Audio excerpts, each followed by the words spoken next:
I mean, we're not saying the Marine Corps does not have weight issues, but the Marine Corps, generally speaking, is not the service with the biggest problem. And I've heard Air Force generals today talking about it. Hello, everybody. Happy Tuesday, I think it is, right? Yeah, Tuesday. Hold on, let me just... Good, perfect. So, hope everybody's doing great. Happy Tuesday night. It's currently, what? 9:40 p.m. on the East Coast. We're almost at 10 o'clock, which is about 2 hours before the government shuts down, which it looks like it's going to happen. So, oh, here it goes. Just in. That was 11 hours ago. Just want to see a quick update before we really get started with the stream. Oh, shit.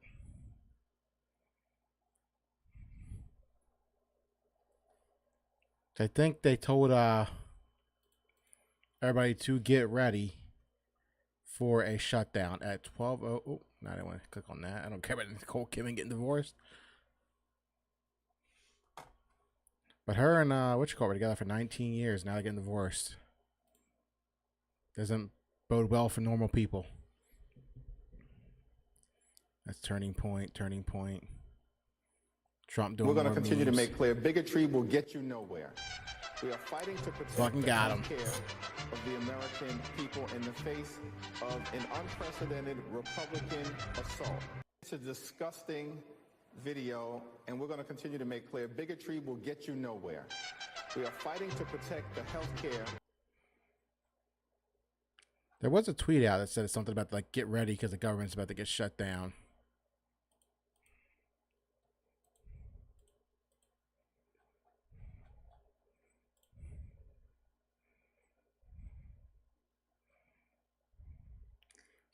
Because they were talking about over here, but now they're just talking about the 80s and talked about we need to get to our earlier warrior today roots, with and the that's troops where and the stuff warrior with thing Trump. kind of became incumbent within that.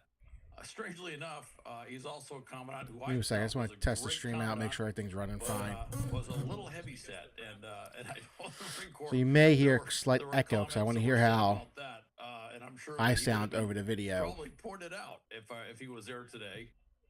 But he was a great leader. But it's the idea of being ready for war. And this is a key point. He made it very clear that we need to get ready for war. And I think some of the, if I may, one of the reasons that he's talking about these things is we've done a lot of things in the services, looking at. Yeah, give me 1 second. I just adjusted the volume. Just waiting for the stream to catch up. Not necessarily focused on our effectiveness in war fighting. And what we're looking at is what we're going to face in a major theater war, a major war with China. The hardships, the demands, physical demands on the troops, and looking at what's going to have to be done. And we're wondering if maybe we put some other issues ahead of that combat effectiveness tool. And in fairness, all right, there are, he talked about women. Pretty good. So like I said, tonight, about a 2-hour stream. I'm trying to go. I want to go till at least midnight because that's when the government shuts down. I want to be on when that happens. Female Marines. So I got a couple things here we can watch. Who are just as tough. Like right now, I thought this would be talking more about the government shutdown, but they're talking about the a 90-pound rucksack, a meeting they had today with the generals. Respects no one. So and if you carry 90 pounds worth of gear and you're that's smaller, something. And it's gonna obviously weigh on you, so to speak, a lot harder than someone who's bigger. And that's just one of the realities of combat. Same thing with artillery shells. Excuse me. See if anything's live right now with it.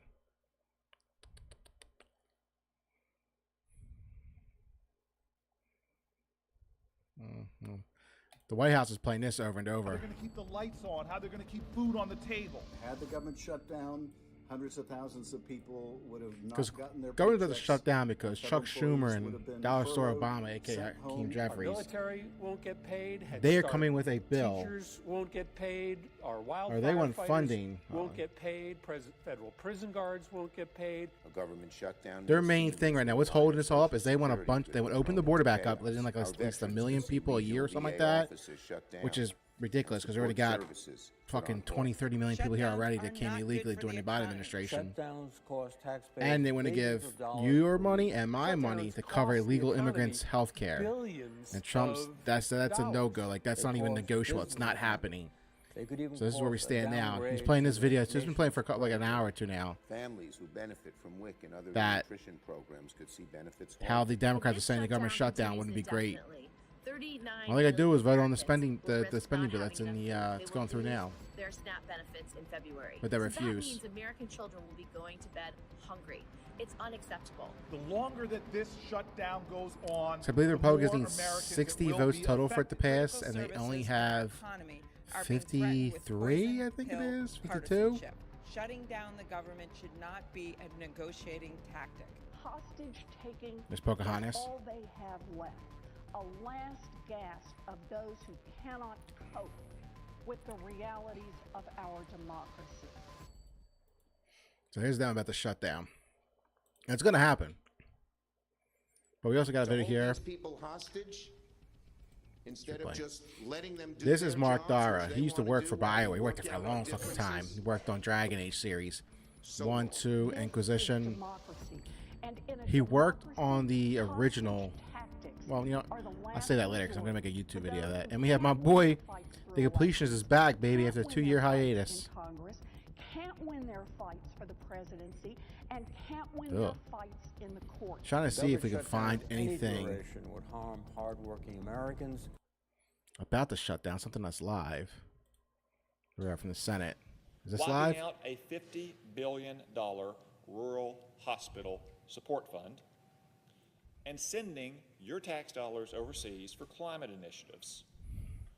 In short, It's all one big giant Democrats scam. want to add $1.4 trillion in new spending to pay for the partisan pet projects that were soundly rejected by the American people last November. Radical Democrats refuse to be reasonable and negotiate in good faith. This reinforces a point that Senator Jack Reed made back in 2013 when he said, quote, It's all one big "Forcing the giant government scam. to They're shut just trying to down get away for with reasons it." The vast majority of Americans disagree with is a terrible signal and could create undue hardships for families and businesses. This statement is as true now as it was then. Democrats who support the Schumer shutdown are voting to withhold the paychecks of air traffic controllers, our troops, federal custodial staff, and countless other hardworking Americans. As Senator Sanders put it in 2013, quote, "Shutting the government down will disrupt the economy and cost us jobs." Yep. Senator Schatz added, All they gotta do is vote on the bill, and quote, it'll all be good to "Every go. But instead, they government choose to remains not because they closed want endangers our economy and healthcare for American illegals, and they businesses want across also to the let country. a million. I think it's 1 million illegals a Bottom year in. line, the Democrats have acknowledged that a shutdown is not some political stunt. And we As already they got said, a about government shutdown 20, could disrupt 30 million national that snuck security in that by Biden just let for walk right example, through. So disrupting military training they're and not going to get what recruiting, they're not going to get it. disrupting ongoing work to modernize our nuclear forces and creating uncertainty in our defense supply chains. That's hardly a model of peace through strength that Americans have demanded of their elected officials. But rather than listen to the American people, Senator Schumer and the Democrats make their own absurd demands. Yes, they do.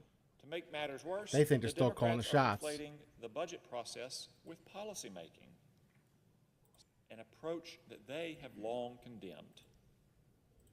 Senator Murphy perhaps put it best in 2013 when he said, quote, "There is a time and place to debate health care, just like there's a time and place to debate Are we not even talking about policy, healthcare for immigration, regular, everyday working education, Americans? but not when the funding We're of talking the federal about government and all the lives funding are impacted illegal by immigrants' health care. hang in the balance.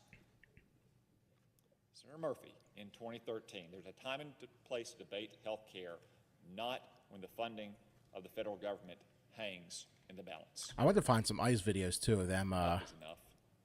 Again, in 2013, but I can't more find than it. a There's a lot of them decade live ago, earlier, Senator but now they're Klobuchar not. called for an end to the, quote, political gamesmanship. Likewise, Senator Blumenthal pledged to, quote, "do everything possible to work with my colleagues to make sure budget brinksmanship and political gamesmanship are halted." Yeah, there's nothing live with ICE right now. Solely because of the Democrats, here we are. The political gamesmanship and the budget brinksmanship are are still going on.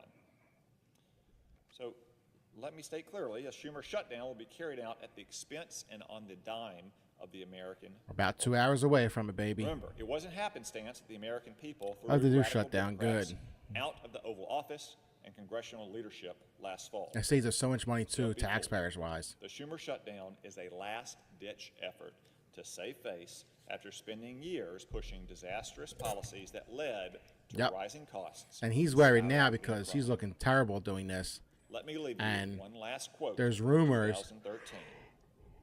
Don't hold the American people that AOC plans to run for presidency in 2028. You're right, but now we're hearing, I don't think that was true at all. She wants to take his seat. Any guess who said that one? She's going to run and take his seat. You got it. Senator Shutdown Schumer. Yep. And because Great he's nickname too, decided to Shutdown move Schumer. forward with this Schumer shutdown and has refused to take his own advice, unfortunately, the American people will be left paying the price. It's going to get crazy. I think the last time this happened was in 2016, 2017 when they shut it down, I believe.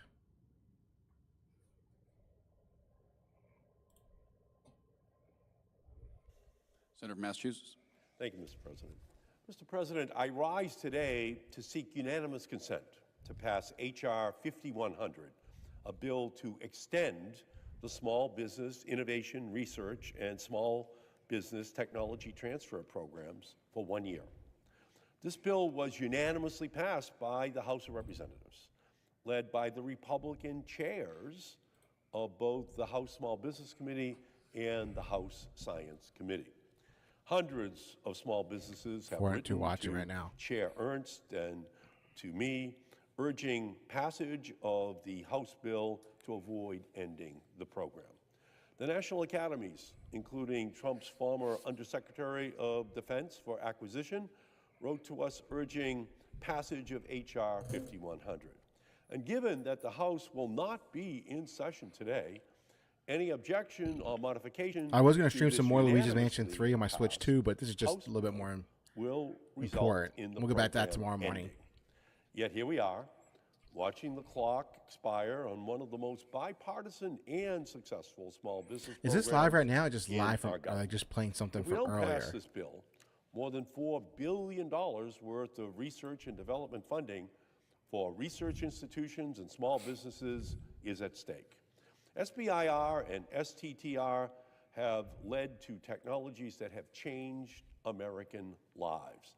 The world's smallest heart pump, new cancer therapies, Alzheimer's treatments, GPS, and Qualcomm wireless communication systems.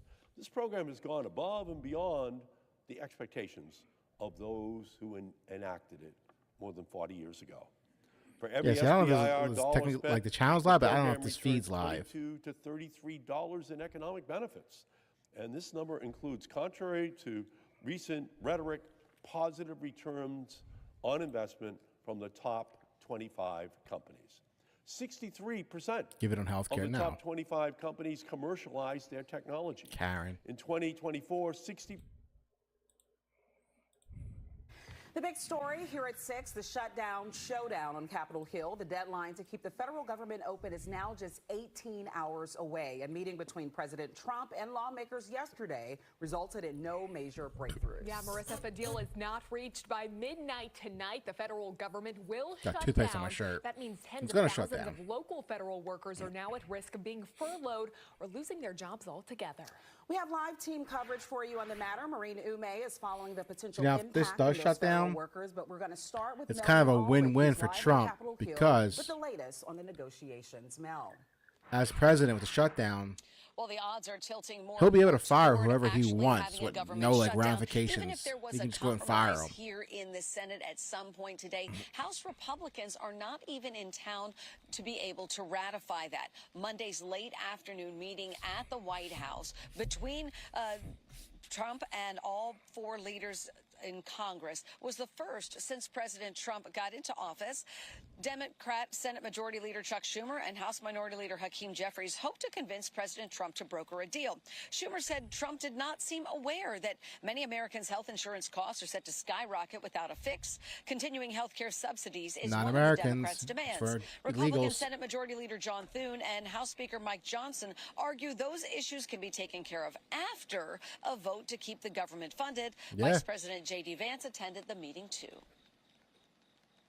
We just had a very frank conversation with the Senate and House Democratic leadership. Look, the principle at stake here is very simple. We have disagreements about tax policy, but you don't shut the government down. We have disagreements about health care policy, but you don't shut the government down. But it's now in the president's hands. He can avoid a shutdown if he gets the Republican leaders to go along with what we want. And if they don't, the American people are going to know they had a partisan bill. It's not partisan. That the president's in charge.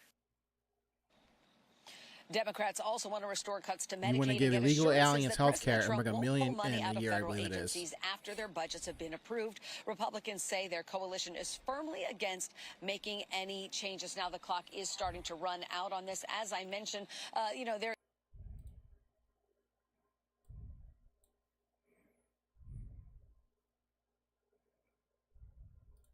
We would be stifling potential technology critical to national security. All right, you know what? We'll come back to this stuff. So we'll go with EA since it just got sold. So EA was just sold for $55 billion to the Saudis, something called Silver Lake Partners, another investment firm, and Jared Kushner, Donald Trump's son-in-law. So this is Mark Dara. He has worked at BioWare for I think close to 20 years. I know he was like really big on the Dragon Age series, Dragon Age Origins 2, 3, Dragon Age Origins 2, and Inquisition. But with Valguard, before it was Valguard, it was like started development. He was working on him and Mike Laidlaw, who also left, but it got canceled. They shut it down completely, and had them help make and finish Anthem. So they had to help get that across the finish line. So that got shelved. I believe the first one was codenamed Joplin. The first Dragon Age ended up being Valguard, but the one before that. And then they started again. And somewhere down the line, it got canceled again. So they had to reboot it for a third time, I believe. And by the time that happened, it was being developed with a multiplayer component to it, with microtransactions built into it. But after the big giant hit that was Star Wars Jedi Survivor was the first one, or Jedi Order, I forget what it's called. The one with the Cal Kestis, the first one, how that did so great as just a single player game. They allowed BioWare to go in and rip out all the microtransactions, but you still had that like game set up to be like that style. So they had like a microtransaction type of game, live service game already set up. And they stripped it of that stuff, but you still had the bones of a live service game. So Valguard was like destined to fail no matter what, because it was just terribly terrible. Like it was just a horrible development cycle. And then you had Corinne Bush come in, and he just completely destroyed it, big time, and put the fucking final nail in the coffin with all the transgendeology stuff and all the woke stuff, the trans stuff, the gay stuff. It wasn't Dragon Age. It was all lighthearted, and the art style was fucking terrible. The writing was horrible, and it was like such terrible dialogue, man. But he worked there for 20 years. He left during the second iteration of Valguard, I believe. But then he came back later on as a consultant. But this is him talking about EA being sold and would it could mean for the future of BioWare. I personally think that, I don't know, they're in the hook for $20 billion debt, so they got to make that up. They have the sports franchises, which will do fantastic. You know, your Madden, FIFA, NHL is still pretty good too. I like NHL. It's my favorite one of the three. But Madden's second, FIFA's first, and NHL's third, because FIFA makes them a ton of fucking money because it's just such a giant global sport. But especially now with like the Middle East involved, they can make it even bigger. But like I said, he worked there for like I think 20 years. So we'll hear what he has to say about it this morning. So let's talk about what seems to be happening and see if we can figure out the consequences this will have to the games that EA makes. I am not a financial analyst, I've talked about the fact that any attempt that I've ever made to predict what a stock is going to do has been wrong, even when I've tried to take my wrongness into account. So definitely do not make any I just want to check too real quick to see how I sound over the stream again real quick. Based upon anything just so you might hear an echo real quick. The reality is that seems to be happening, and see if we can figure out the consequences. That EA's been looking to change its corporate structure for a while. I'm pretty sure Plan A was the merger with NBC Universal, but this looks to be a Plan B. First of all, the players in this are obviously EA, but then three big financial players. There is Silver Lake, who does a lot of investment in tech companies. Affinity Partners, which is Jared Kushner's investment firm that does a lot of investment. Yep, see, Jared Kushner, Trump's son-in-law, bought in. Money. And finally, Saudi Arabia's Public Investment Fund, which is Saudi Arabia's attempt to diversify their economy by 2030 to move away from oil. The Saudi Public Investment Fund already owns about 10% of EA, which will be rolled over into the resulting deal. At current valuations, that's about $5 billion of the $55 billion. Another $20 billion is going to be debt that's taken on. If you've heard the term leveraged buyout and you don't know what it means, what that means is that debt is going to be taken on as part of the event, and then that debt is going to go onto the EA's going.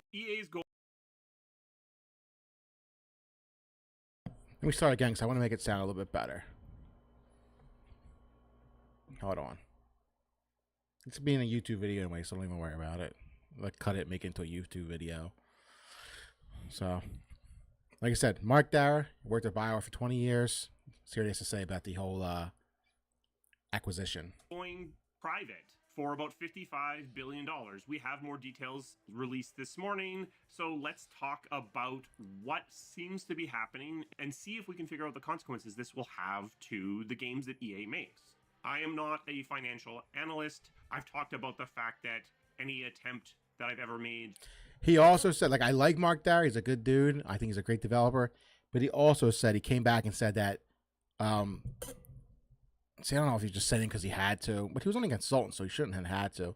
He was saying, like, this was like the best Dragon Age they ever, before the game came out. This is the best Dragon Age we ever made. I truly feel that way.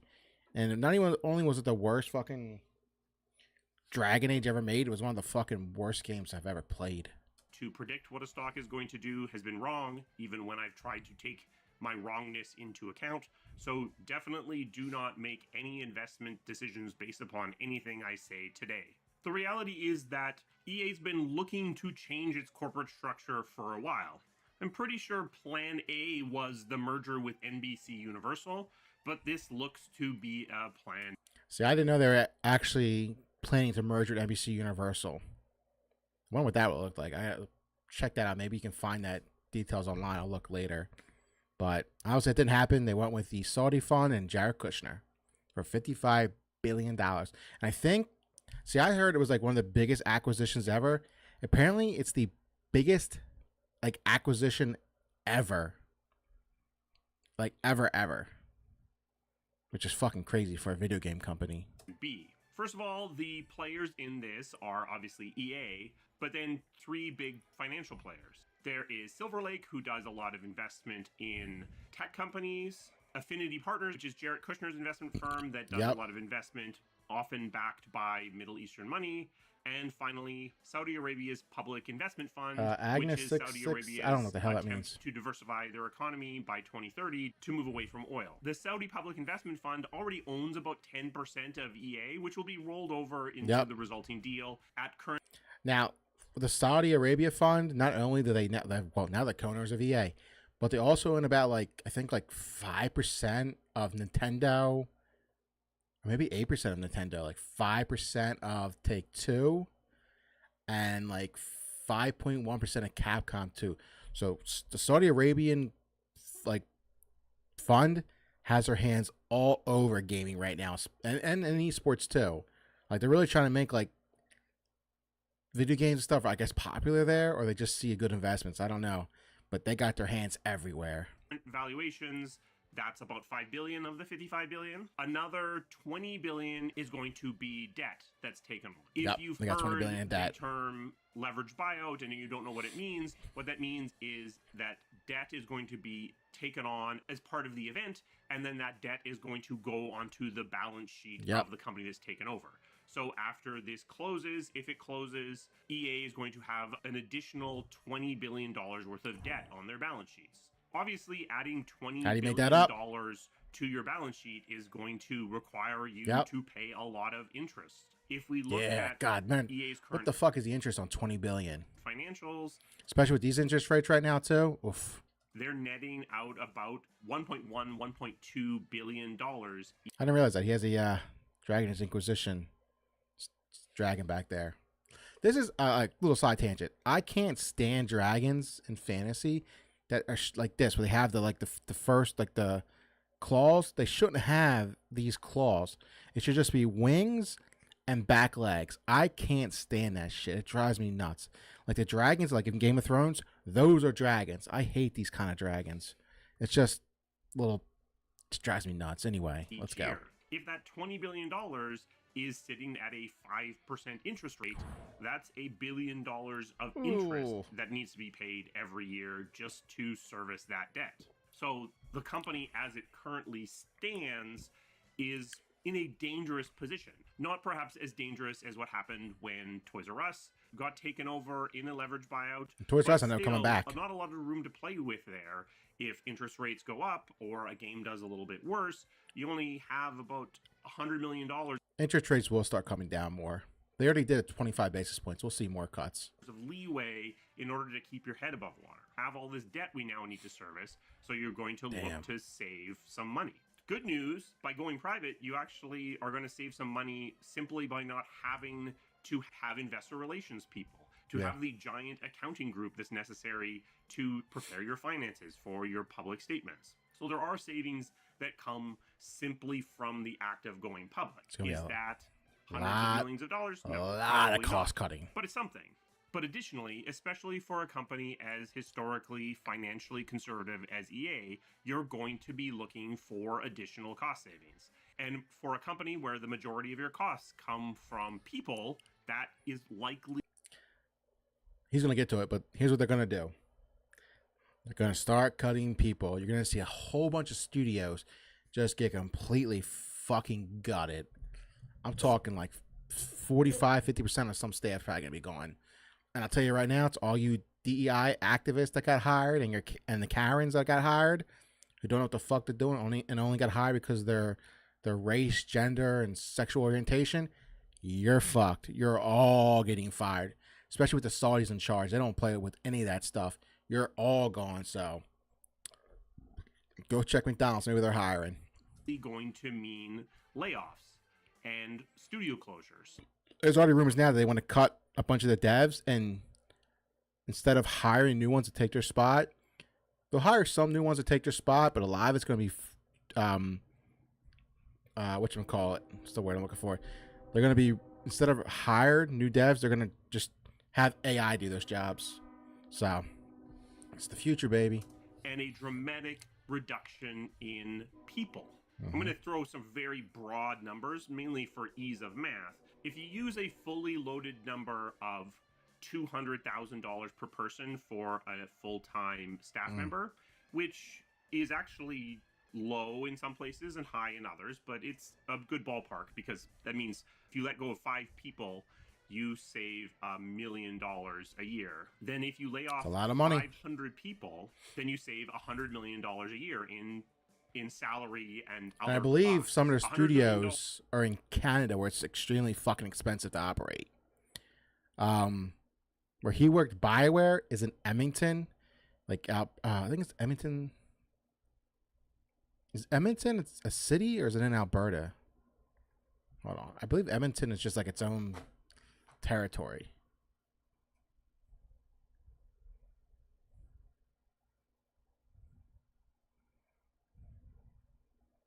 No, it's a city in Alberta. Yeah, I was right.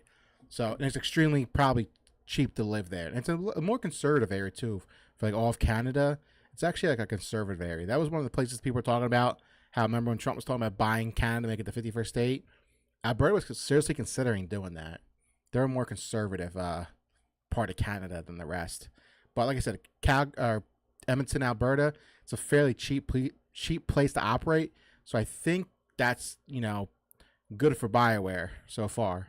A year when you are now having to pay $1 billion to service your debt makes your situation a lot more 20 billion stable. debt, just the interest moves alone. You from only having $150 million of buffer to like almost 6 or 7% interest on that loan. So that becomes a pretty attractive route to consider.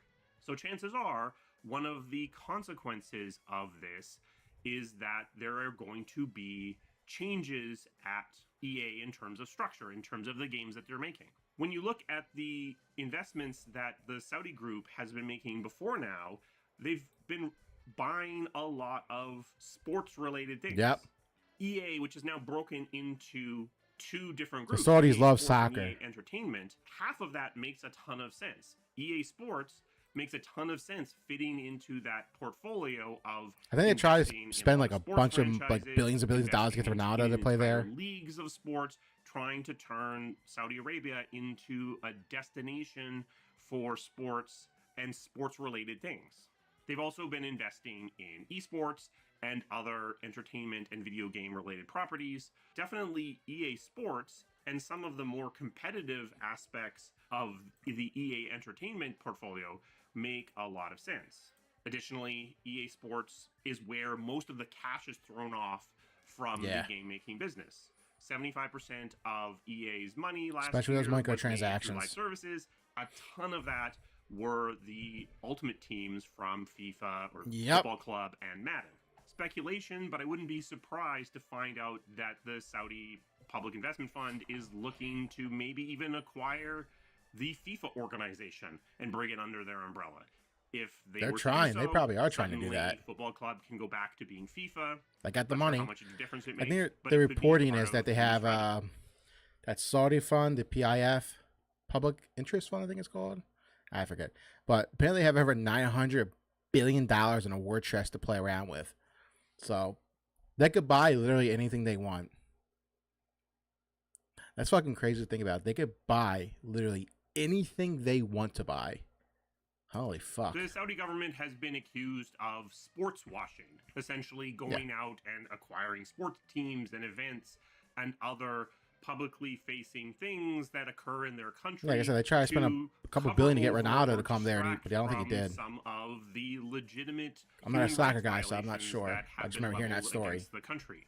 It's hard to imagine that acquiring a $55 billion media company, which is ultimately what EA is, won't play into that effort, won't be used in some way to further their own political goals in terms of public perception of the country.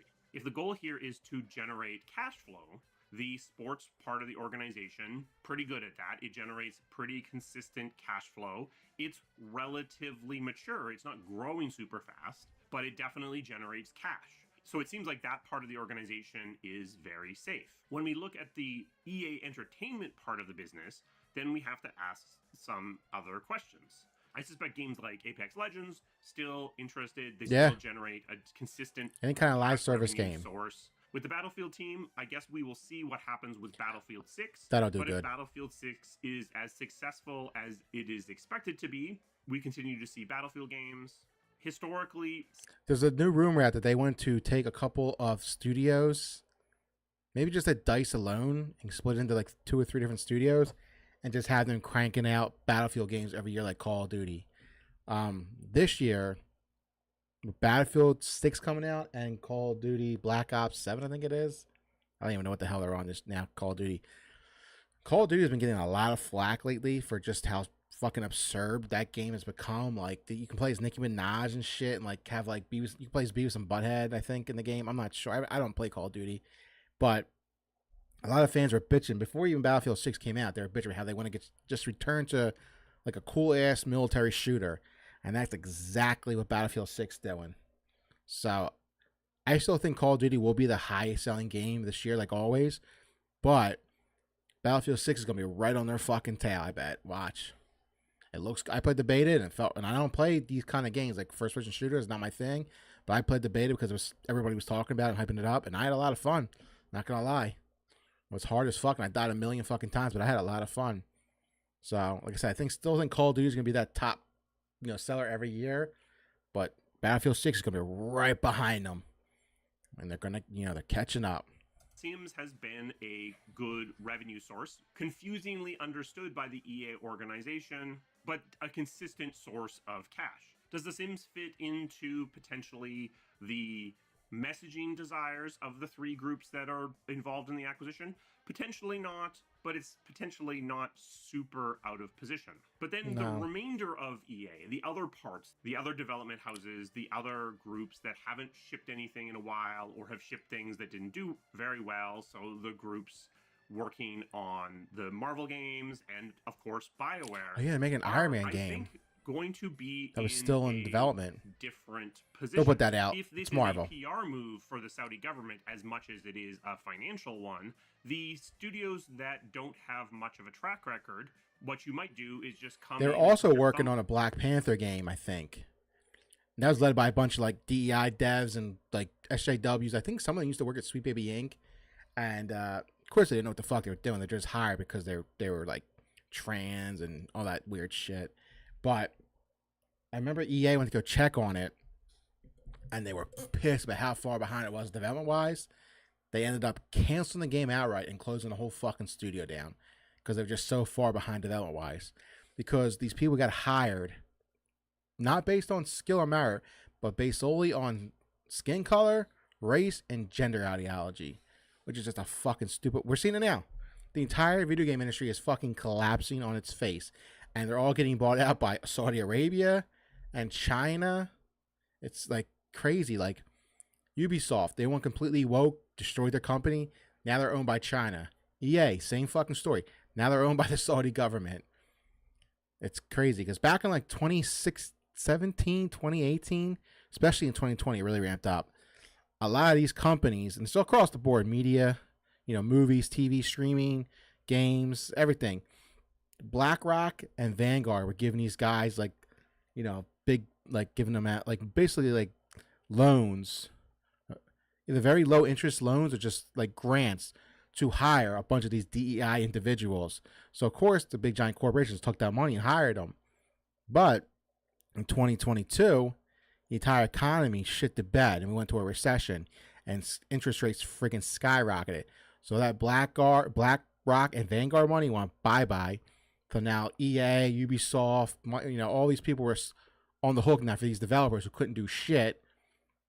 So now like they're stuck with them and they're not getting any money for them anymore, and they can't develop games, so they just completely fucking just crashed their studios. So we had Ubisoft split off and start a whole new company with Tencent, a giant Chinese fucking conglomerate, and now EA being sold to the Saudis. On the scale, crazy. And push their Gaming's messaging completely different than it was about about 5 years ago. Directions that make you look good, or at the very least steer them away from messaging that make you look bad. But for the studios that have more of a track record, especially a track record that maybe doesn't line up with your own political views, again, BioWare, you're going to look at that studio and wonder how you make them fit into your new structure. It's hard to imagine that you have BioWare pivot from having very progressive messaging to having the reverse, because it's what the government wants. It's hard to imagine that the public perception of a game that comes out of BioWare, even if you do that, isn't apocalyptically bad. So in that case, you either have to decide that you're willing to just leave it alone, or you have to think that they don't fit anymore within the goals of this new organization. Now, I don't know how active this Saudi investment fund has been in pushing its politics into the groups. So, my cat's behind me. So, with BioWare, with the Mass Effect and Dragon Age franchise, well, right now, as far as we know, Dragon Age is dead. There's no plans to ever make another one again after what Vanguard did. How fucking terrible it was. But, I mean, in Mass Effect, you had same-sex romances. In Dragon Age, you had same-sex romances plus transgender characters. And with the Saudi government in charge now of the future of these franchises, if they decide to keep the IP, which I think they will, because I watched a video before, he talked about that EA wasn't very, I could see him selling Dragon Age, but they were very keen, like very favorable towards Mass Effect. They really like that franchise. So I think they hold on to Mass Effect, but seeing like transgender characters in Mass Effect, that ain't happening. And they might even scale back big time or even cut altogether gay relationships, which I'm fine with all that. Just make it a great ass game and stop pandering to these weirdos.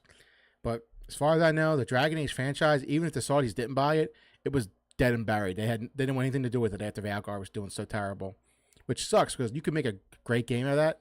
I could see them holding on to it and turning it into something different, just because it's kind of like a dark fantasy, kind of like Game of Thrones, and that's still a giant, huge IP. So I mean, it's a global phenomenon. So I can see them taking Dragon Age and kind of spinning it into more of a Game of Thrones like game with like the dark fantasy. Go back to that, make it a little bit more grounded, not as fantastical, and just kind of like copy Game of Thrones basically. I can see them doing that with Dragon Age to save the franchise and revitalize it or basically reboot it into something different. But I know he said before in a thing because he was interviewing somebody about the two franchises that EA really, really likes the Mass Effect franchise. And as far as I know, right now they're still working on the next game. And the guy heading the next Mass Effect game, Mike Gamble, he's somebody you can trust with the franchise. He's a great developer. As far as I know, I've been following him for years. He worked on the original Mass Effect games, so like 1, 2, and 3. So he's a big industry veteran. He doesn't push any of that transgender DEI nonsense. He's just a regular dude who likes to make video games. So as of right now, I think it's still in good hands, Mass Effect 5. And it's a very small team working on it. And they said, like I said, they're going to start with a small team and ramp up as they need to progress the game. So they're not going to just, hire fucking 200 devs to work on it. We're going to work on it slowly and build it up. And as they go, if they need to hire more devs, that's what they'll do. That it invests in. Sometimes these investment funds are very active. Sometimes they are very hands-off. I'm not actually aware enough of the actions that they've taken to know one way or the other, but it is going to be a factor going forward. God, I love Monsters. In the past, I've talked about Monster, if you're watching this, EA doesn't sponsor sell me. IPs, and the reason for that There's a nice little monster in fish in the large back. That'd be part nice. because the individuals who would be responsible for making those decisions, for looking for those opportunities, are actually incentivized to not take risks. That they are incentivized to not be the person who sold an IP that then turned into $1 billion franchise. That their actual incentives are to kind of like not 1-to-1, but it's kind of like this. I don't know if you watch football, but the New York Giants, they were a shitty fucking team. They had an all-star running back named Saquon Barkley, and I think they were trying to sign him, but they couldn't figure out a deal and they didn't want to trade him, but they were kind of had to. And there's a video of it online. I think it's the GM at the time of the Giants. He might still be the same GM. I don't know. But he was like, if he goes to Philly, I'm going to be pissed. What happens? He comes to Philadelphia, has a fucking amazing, I think it's his first year with us. I think it was his first year with the Eagles. He had a fucking amazing season. Yeah, I think last year was his first year. And we won the fucking Super Bowl with him. So, like, that's the kind of like 1-to-1. Like, imagine you saw Dragon Age is shit right now. It's sold less than, I think, 1 million copies. When they had announced the numbers, it didn't sell. No surprise. And another big thing was EA, the FIFA, aka Football Club, that had weaker sales too. I don't know if he meant weaker sales because they hadn't, like, when they do the quarterly reports. I don't know if it was weaker sales or weaker microtransaction sales. But either way, it's bad. And the combination of those two things caused them to lose $6 billion in market cap valuation. And in one day, their stock tanked 17%. So, like I said, Dragon Age is dead right now. But imagine you sell it to like PlayStation or Xbox or Tencent and they make a big, giant, global fucking hit out of it. Now, you look like a fucking idiot for selling it. do nothing, because that keeps them from getting into trouble. Say. But as this deal closes, those incentives could radically change. We could enter into a situation where now the incentives are to shed costs or generate revenue, if at all possible. We need to generate revenue to pay down as much debt as we can as quickly as we can. We need to cut costs to There'll be a give lot of us cost cutting coming. more wiggle room to make sure that we are not in a dangerous position. And the deal is supposed to go through in 2027. When servicing our debt. So suddenly, people who have spent their careers trying to keep their heads down and not do anything that might get them in trouble in the future might suddenly find themselves in a situation where what they really need to do is sell as much as they can. EA has a huge repository of dormant IPs. Yeah, they do. That are just sitting there dormant. It seems unlikely that the new resulting structure is going to be eager to suddenly revive a bunch of those IPs. So one option might be to sell the whole lot of them for $100 million if you could get it, because $100 million can It's $100 million, yep. You might even see them toying with the idea of shedding some of their existing studios. Maybe they shut them down, but maybe they look for opportunities to sell off entire studios or entire groups. Like I said, it makes a ton of sense for this new group to want that's what's going to happen. Whole and strong and continuing doing what it's doing. EA Entertainment, the other group that is focused on other kinds of more traditional non-sports related games. What I think is going to happen is they're going to keep BioWare, because like I said, it's stationed in Alberta, Edmonton, which isn't a very costly place to do business. Sci-fi is a big popular category, so they can use them to make Mass Effect. And so I think what they're going to do is keep all the sports studios and make the sports games, continue making these Star Wars games because it's such a fucking huge IP, and make Mass Effect games. And that'll be their core pillar: the sports games, Star Wars, and then Mass Effect every now and then. That's what I think is the future for EA right now. May make and they'll probably sell the Dragon Age license, I think. A lot less sense. So you could imagine potentially all of EA Entertainment being sold off to another group with deep pockets, like, say, Sony. This deal has been in the works for a while. It is conceivable. And there's new rumors out now that Sony wants to ramp up buying IP to really build up their, like, IPs. They want to buy some more IPs. His new structure was intentionally conceived with this action in mind. Or you could imagine that what happens is this new EA plucks all the parts it wants out of EA Entertainment and then sells off whatever's left over. And so what you end up with is this collection of studios that either haven't shipped a game ever or in a long time, and studios which have had a lot of trouble, or studios that make games that are expensive to make, BioWare. Or studios that simply make the kind of games that this new company isn't interested in making. Fuck, anymore. BioWare hasn't had a hit game since 2012. It makes a lot of financial sense to try to sell those off. Is that going to happen? Anthem has sucked. A lot of momentum. Andromeda not sucked. Doing that. Valgar was terrible. But we are in a new world now, and there's going to be new people at the table who actually do have experience with that sort of thing, who may push for that sort of thing. Does that mean that suddenly the Dragon Age IP is going to be up for sale, or that BioWare is going to be sold off, or that some of these other studios are going to be spun out? If they do sell it, I don't think people want to buy studios. They want to buy IP. And given their freedom, or buyers are going to be found? I don't know. I guess we'll find out as time goes on. But it's incredibly unlikely that EA stays exactly as it currently is in a private structure, especially carrying $20 billion worth of debt. Now, there's You're going to see huge layoffs across the board. Positive for a video game company going private. Public companies, especially North American public companies, no more quarterly earnings report. Report their earnings every quarter. They have to give financial guidance. They have to and they have to hit these quarterly earnings every quarter and have to show that they're making a profit. And it's I think Trump said he wants to do away with it because it's too much stress on a company to just every quarter to earn more and more and more. It's almost like it's so hard to do it. And a lot of these companies, like in video games, that do it now, they're just cutting staff. That's how they're doing it. Look at Microsoft. They've been doing it like crazy. They're just cutting staff because they brought on so much fucking at the integration of Activision Blizzard, and I don't think things are planning out the way they wanted to right now. So they just keep cutting staff. So each quarterly earnings report, it looks like they're making more and more money. It's a stupid fucking process. Release their financials on a very short-term basis. And the reality is, traditional video game development doesn't work that way. No, it takes like 4 or 5 years to make it. You have games that take 4 or 5, 6 years to develop. Yep. And so they show up as a ongoing cost that's just constantly being a cost. And then they release in this burst of revenue, and then that revenue dwindles away, and then you go for many years, and then there's another burst of revenue. Yeah. One of the reasons why video game companies love live services so much is that continuous it flow of smooths out money. their revenue.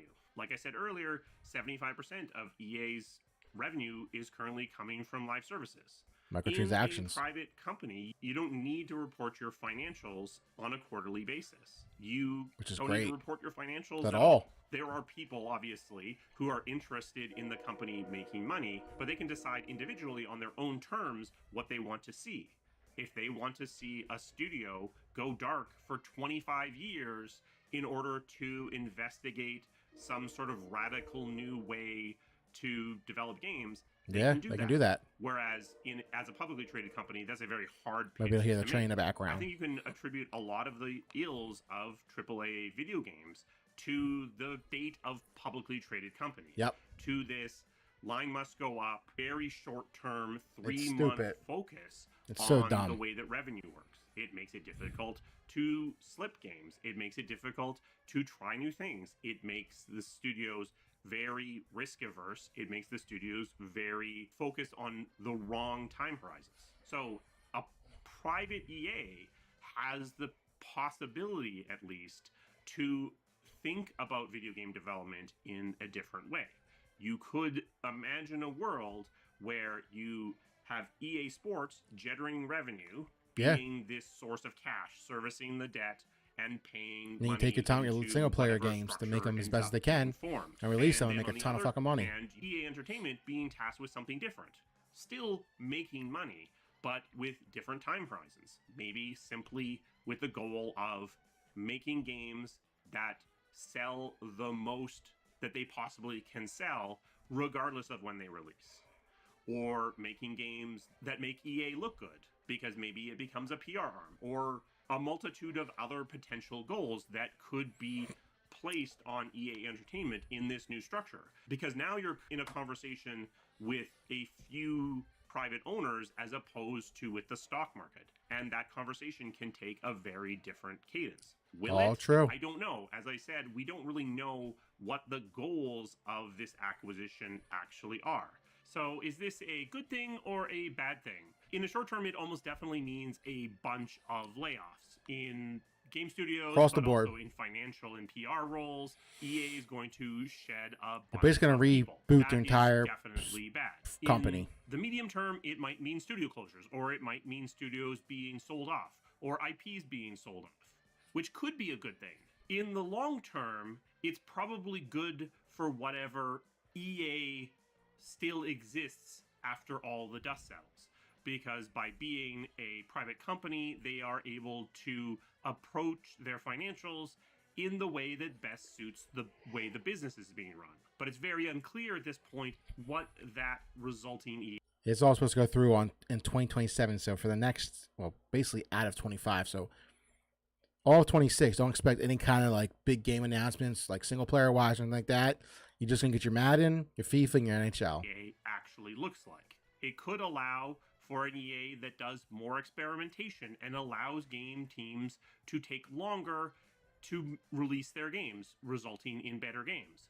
But it might also result in EA really focusing only on games that Microtransactions. have very long, lucrative tails that spin off a lot of cash. We simply don't yet know what it's going to look like in the long term. So should you be hopeful? There is hope to be had here, but I'm it's going optimistic. to definitely be painful before that hope is going to come to fruition.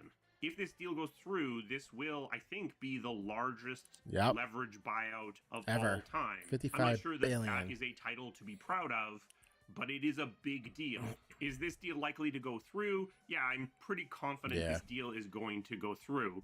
It definitely helps when you have the president's son-in-law involved in the deal-making process. The only things that likely would torpedo it would be some dramatic change in the financial situation, like interest rates massively spiking, or They're not. some other thing that causes one of the partners In fact, they're to gonna not come have down. money anymore. or something that makes it undesirable from EA's standpoint, though I can't imagine what that would actually be. Special thanks to my members. They provide the resources that this channel needs to keep running. If you're interested in becoming a member, Guess he's there's a a link Patreon. to that down in the description. We also have a Patreon if you're more interested in supporting the channel in that way. Both patrons and channel members get access to our Discord. So if you're interested in interacting with this community to a deeper level, that's a great way to do it. Also, at the higher tiers, patrons and channel members get early access to the videos. You wouldn't have gotten this one too much earlier, but sometimes the videos are up weeks, even months before they finally go live. So another reason to support the channel is to get early access to videos. What are you thinking right now? Do you think it's going to change anything? Do you think it's going to be good? Do you think... Here's what I think happens. Goes through, they get all the IP.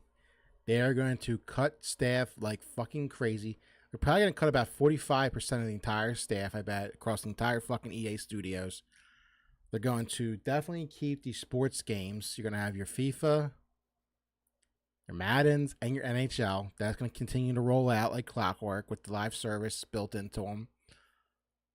I think they hold on to BioWare because, like I said, Alberta, Edmonton is not an expensive place to live or to probably develop games. Like, to run a business is probably not that expensive to be there. Small city, but they're already working on Mass Effect 5. So I think if they have a good foundation, they show it to the new owners, I think they will continue to let them develop the game. But I feel like they're going to end up putting microtransactions in the game. Not like pay to win, but more like cosmetics to, like, you know, put a plant in your ship or put a trophy over here. You can buy this model. Like, remember Mass Effect 2 and 3? You can get like the ship models. They might make them optionally like microtransaction wise, like to buy them real currency. They could do that. I don't know if they will, but they could. So like I said, they're already starting to work on the Mass Effect, so that's good. Dragon Age, they're not working on that. And the last game that came out, Valgar, was a complete and utter embarrassing failure. So like I said, I can see them trying to reboot it into something different, more along the lines of Game of Thrones. But it might be hard to bring that to your bosses and say, listen, we have this fantasy IP that's also, you know, Game of Thrones is a big fantasy thing. We also have our own little fantasy thing, and we could make a big giant open world Game of Thrones game type of game with it. But then you had to explain to them that we had this other one too called Valgard that was an utter failure. So they might be like, maybe, but you already had a game like that and it was a complete and utter failure. So we might not, we're a little skeptical to launch another one because the other one did so fucking terrible. So it's up in the air. But I think, like I said, you're going to keep the sports games. They might even try to make their own kind of live service game, another one. Take the time making it. But that market's dried up. The whole live service, looter shooter type of thing, that's gone. It's done. It's too late to catch up and make a Fortnite. It's done and over with. So to keep the sports games going, that's a steady flow of income constantly. You can work on your single player games, your Star Wars, Jedi, whatever's next on the side, along with Mass Effect. Like I said, I think what they're gonna do really to save and like a lot of money is they're going to cut a bunch, like the DEI devs, the activists that got hired, and the Karens. You're fucked. You're gone. Goodbye. So they can get rid of all those people and actually keep the devs that are actually talented, and maybe hire some new ones that actually know what the fuck they're doing to make the games. Because you could probably make a good Mass Effect open world type of game in 3 or 4 years, and probably do it cheap too. Maybe they'll stop using Frostbite for everything too. So like, well, you got Madden, FIFA, NHL, and Battlefield 6. So you got 4 games there that can provide you a steady flow of income throughout the whole year. And then you like with Mass Effect, like I said, they're already working on that. So if like I said, I trust Mike Campbell with his visions, so he can do that on the side and probably have a small team develop that. Because the thing with Mass Effect, the next game doesn't have to be fucking amazing to succeed. It just has to be good. Like the next Mass Effect needs to be like an 8 or 9 out of 10, which I think they can do. Because Andromeda was so fucking bad, anything above that will basically revitalize the franchise. So in the end right now, I think they cut a bunch of staff. All the DI activists and Karens are gone. They'll hire some actual devs at the studios, but they'll also replace a bunch of the ones they fire with AI. So if they fire, say, I don't know, 2,000 employees across the board, they might hire 900 back, or maybe say 1,000, and the other 1,000 fill that role with AI to save money. They'll continue to work on Madden, FIFA, NHL, and Battlefield 6 as their steady flow of income for the live service, microtransactions, and then work on like the next Star Wars game and Mass Effect game on the side, and take about 3 or 4 years to do that and put it out. So I think that's the future of EA right now. But I mean, let me know what you guys think. All right.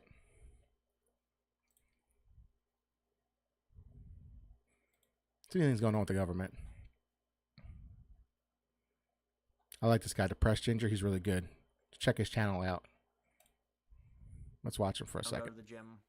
I like him. He's real good. I'm actually in good shape and stuff, and so I don't have to go to the gym. If you're fat, you should go to the gym. Things like that. I recommend it for people.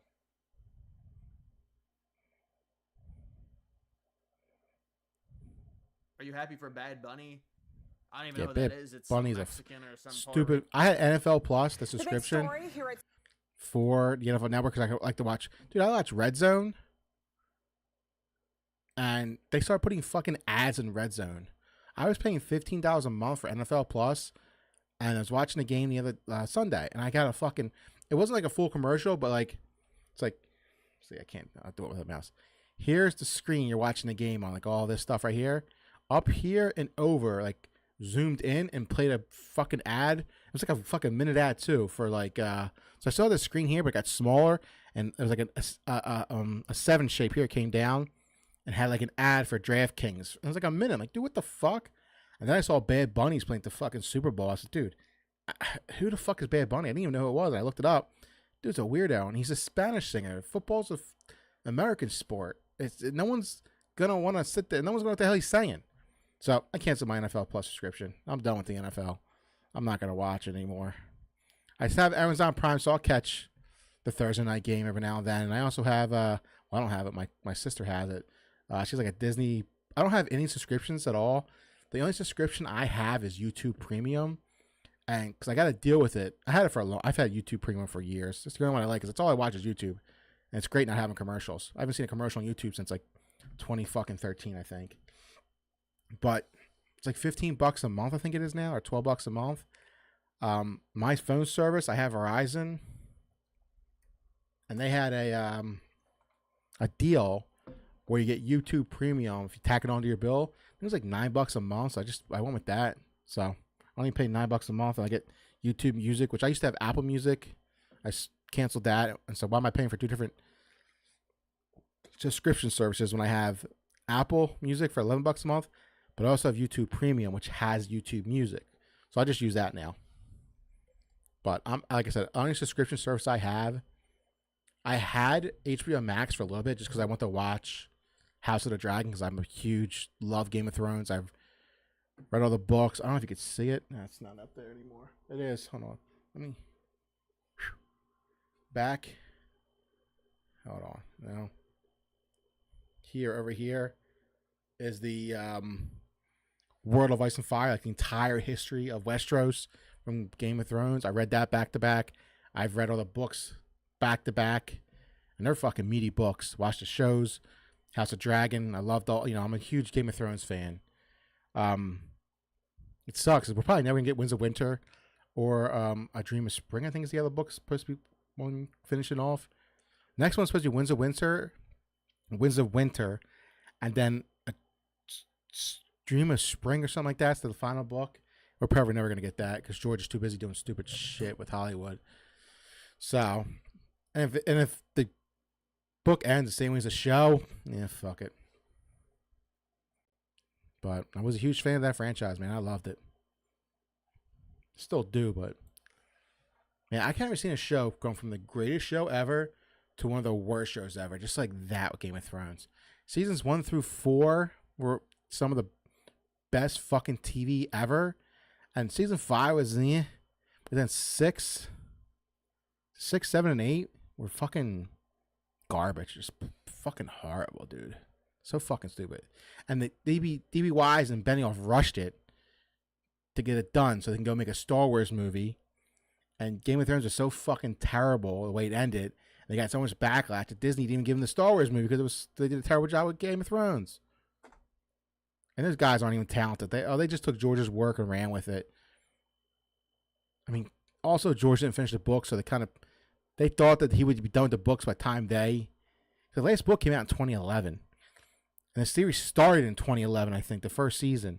So they thought by the time they get to the end, he would be done with the books, but I don't know. We're never get like a satisfied ending with that. And now they're making another one because they're making another show called A Knight's Tale. I think it's called, or it's based off the Hedge Knight, but they're using a different name.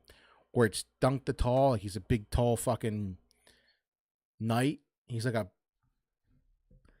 his backstory is basically he's just a fucking bottom dweller. He was born in Flea Bottom to nobody mother. I don't even think he knew his mother. I think she was a prostitute, I believe. Doesn't know his father. But she died when I think giving birth to him. He was raised by some knight. Like traveled around, and the book opens with that knight dying. So now he's on his own. And he goes to a tournament, and things happen. He ends up having a squire with him who happens to be Aegon the Fifth, I believe it is.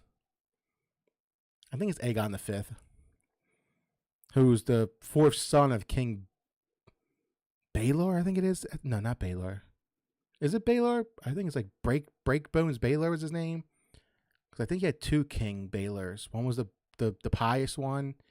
I think the other one was, I think it is Baelor. Anyway, he was like the fourth son, so he was like a nobody. Then when thought he would become the king, he ended up does becoming the king. He's actually I think he is the grandfather. He's the grandfather to the Mad King, Aegon the Fifth. He is. So he gives birth to a son and daughter. They hook up and have the Mad King. So he's the Mad King's grandfather. But he's a kid in the books. It's him and Dunk going on adventures. That's supposed to come, I think, early next year. I believe that's supposed to come out.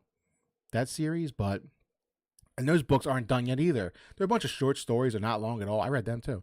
They're a bunch of short stories. Like they're nothing like the actual Song of Ice and Fire novels. They're all a bunch of short stories. But that's still an ongoing series as well. But if you know history, you know what happens to them in the end.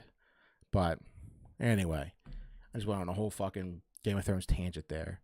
My bad. Let's check Twitter, see if hey, smash. I'm on the fucking Gunner timeline. What the fuck? All right, that's actually pretty funny. Oh, the wet poodle. Democrats in the House tried to get Republicans to Well, if because of mine, watch this video. That would keep the government open, Slop. lower healthcare costs, end the cuts, and save Americans' healthcare. And Republicans ignored us and would not let us even take a step forward. They gavelled in, they gavelled out. Democrats are here ready to work. Republicans are on vacation. And they're ready to work for immigrants, illegal immigrants. So, fuck you. Is that Shapiro? Another meme. I don't know why President Trump keeps saying that shit. He needs to say it to my face, Holmes. And while we're at it, I'm getting really tired of all that dollar store Obama shit. It's getting old, homie. My name is not Dollar Store Obama. Okay, pendejo? Órale! Arriba! Arriba! That's great.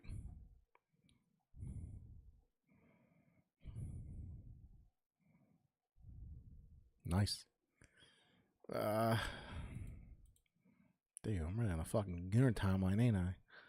There's some tears away from the government. Yep. That's true. They are. Bandai Namco's booth at TGS. See, I respect this. The guy tried to blur out as many faces as possible. That's actually pretty cool, Genki. See what the booth looked like. I think we're in a resurgence of game conventions coming back. Gamescom, I heard, was fucking off the hook. It's always big, but I heard it was like fucking extra big this year. People yearn for that EA experience again. Damn. Wait, what? Below Iowa varsity football star tragically killed after being mistaken for squirrel during a hunting trip. How the somebody needs fucking glasses.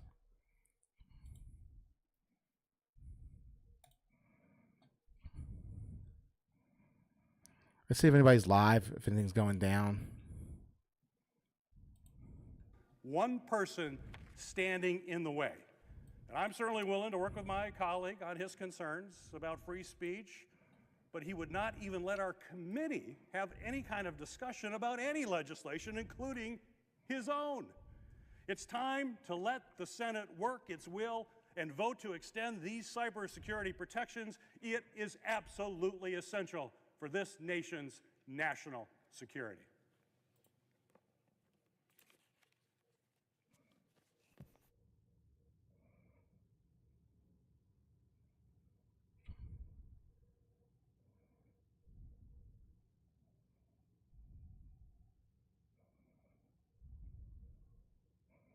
Like I said, is this a live feed right now or just the channel's live and they're replaying this from earlier? Excuse me.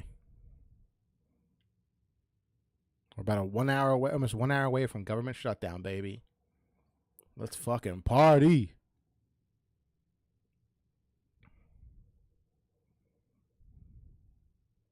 Hurricane Helene brought devastating winds. Yeah, this is. I don't think this is a live feed. Rainfall to western North.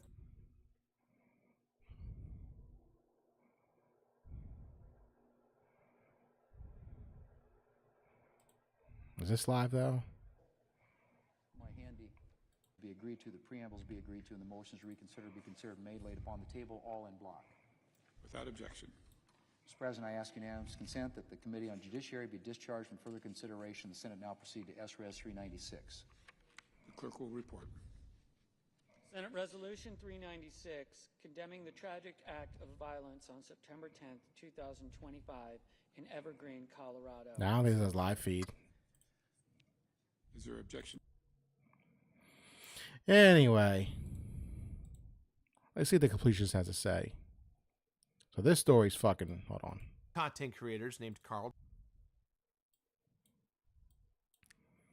So to preface this, the completionist, the YouTuber, his mother has frontal, I forget what the technical term is, but she has dementia real bad in her frontal lobe.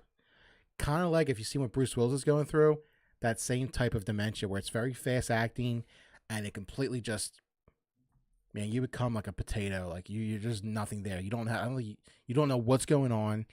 You don't know how to, you can't talk. You can't you just can't you're basically a vegetable. You can't eat on your own. You have to have assisted living. And it's a very fast progressive disease. And I believe it kills it kills you very quickly. You don't live long with it. It just completely destroys and deteriorates the brain. So his mother had it, and sadly she passed away from it. But like I said, he's the completionist. What he used to do was play video games to 100% completion. I think he reviewed them too. That was his whole shtick.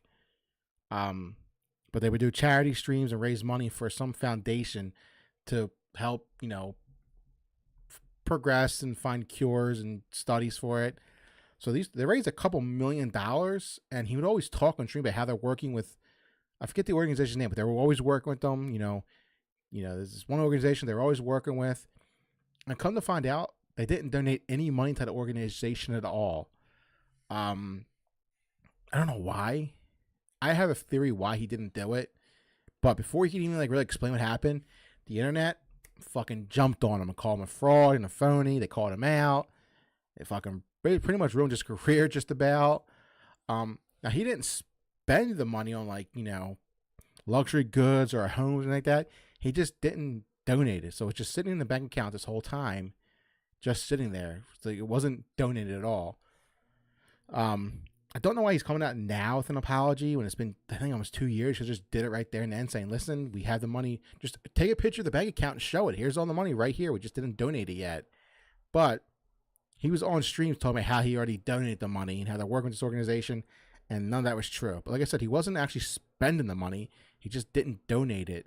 Now, why he didn't donate it, I don't know. My theory is that some of these organizations are kind of like scams. So if you go to like a store and they ask you to donate $1 to some charity, a lot of this is why I don't donate really. I don't donate at all anymore because unless they can tell me. So if you go to a store and they say, would you like to donate $1 to help hungry kids? You ask them, well, how much of this dollar is actually going to the kids and how much is going to the organization?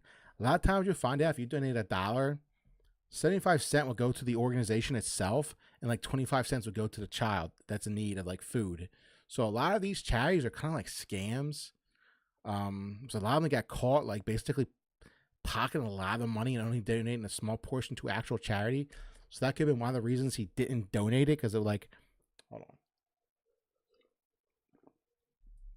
So say he donates $1 million to this charity, but only 900,000 goes to, or only 100,000 goes to charity. The other 900,000 goes to the organization. So if like I said, when I ask now when I donate, how much is going to this and how much is going to the organization? If they can't tell me, I ain't donating. Forget it. So like I said, he's now back a year later, and I guess he's got an apology video. So it's a 45-minute video, so it should take us close to midnight. And the government shuts down. And I'll just jump back closer to midnight. So I won't pause and stop and pause and talk a lot of this video so we can get through it quick. But like I said, here's his apology video 2 years later. Let's check it out. Hey everyone, my name is Gerard Khalil. In 2012, I started my YouTube channel, That One Video Gamer, and for the last 13 years of my life, 2012, I've been completing games and making a lot of videos about the things that I absolutely love. On November 13th, 2023, two content creators named Carl Jobst and Mudahar Anas.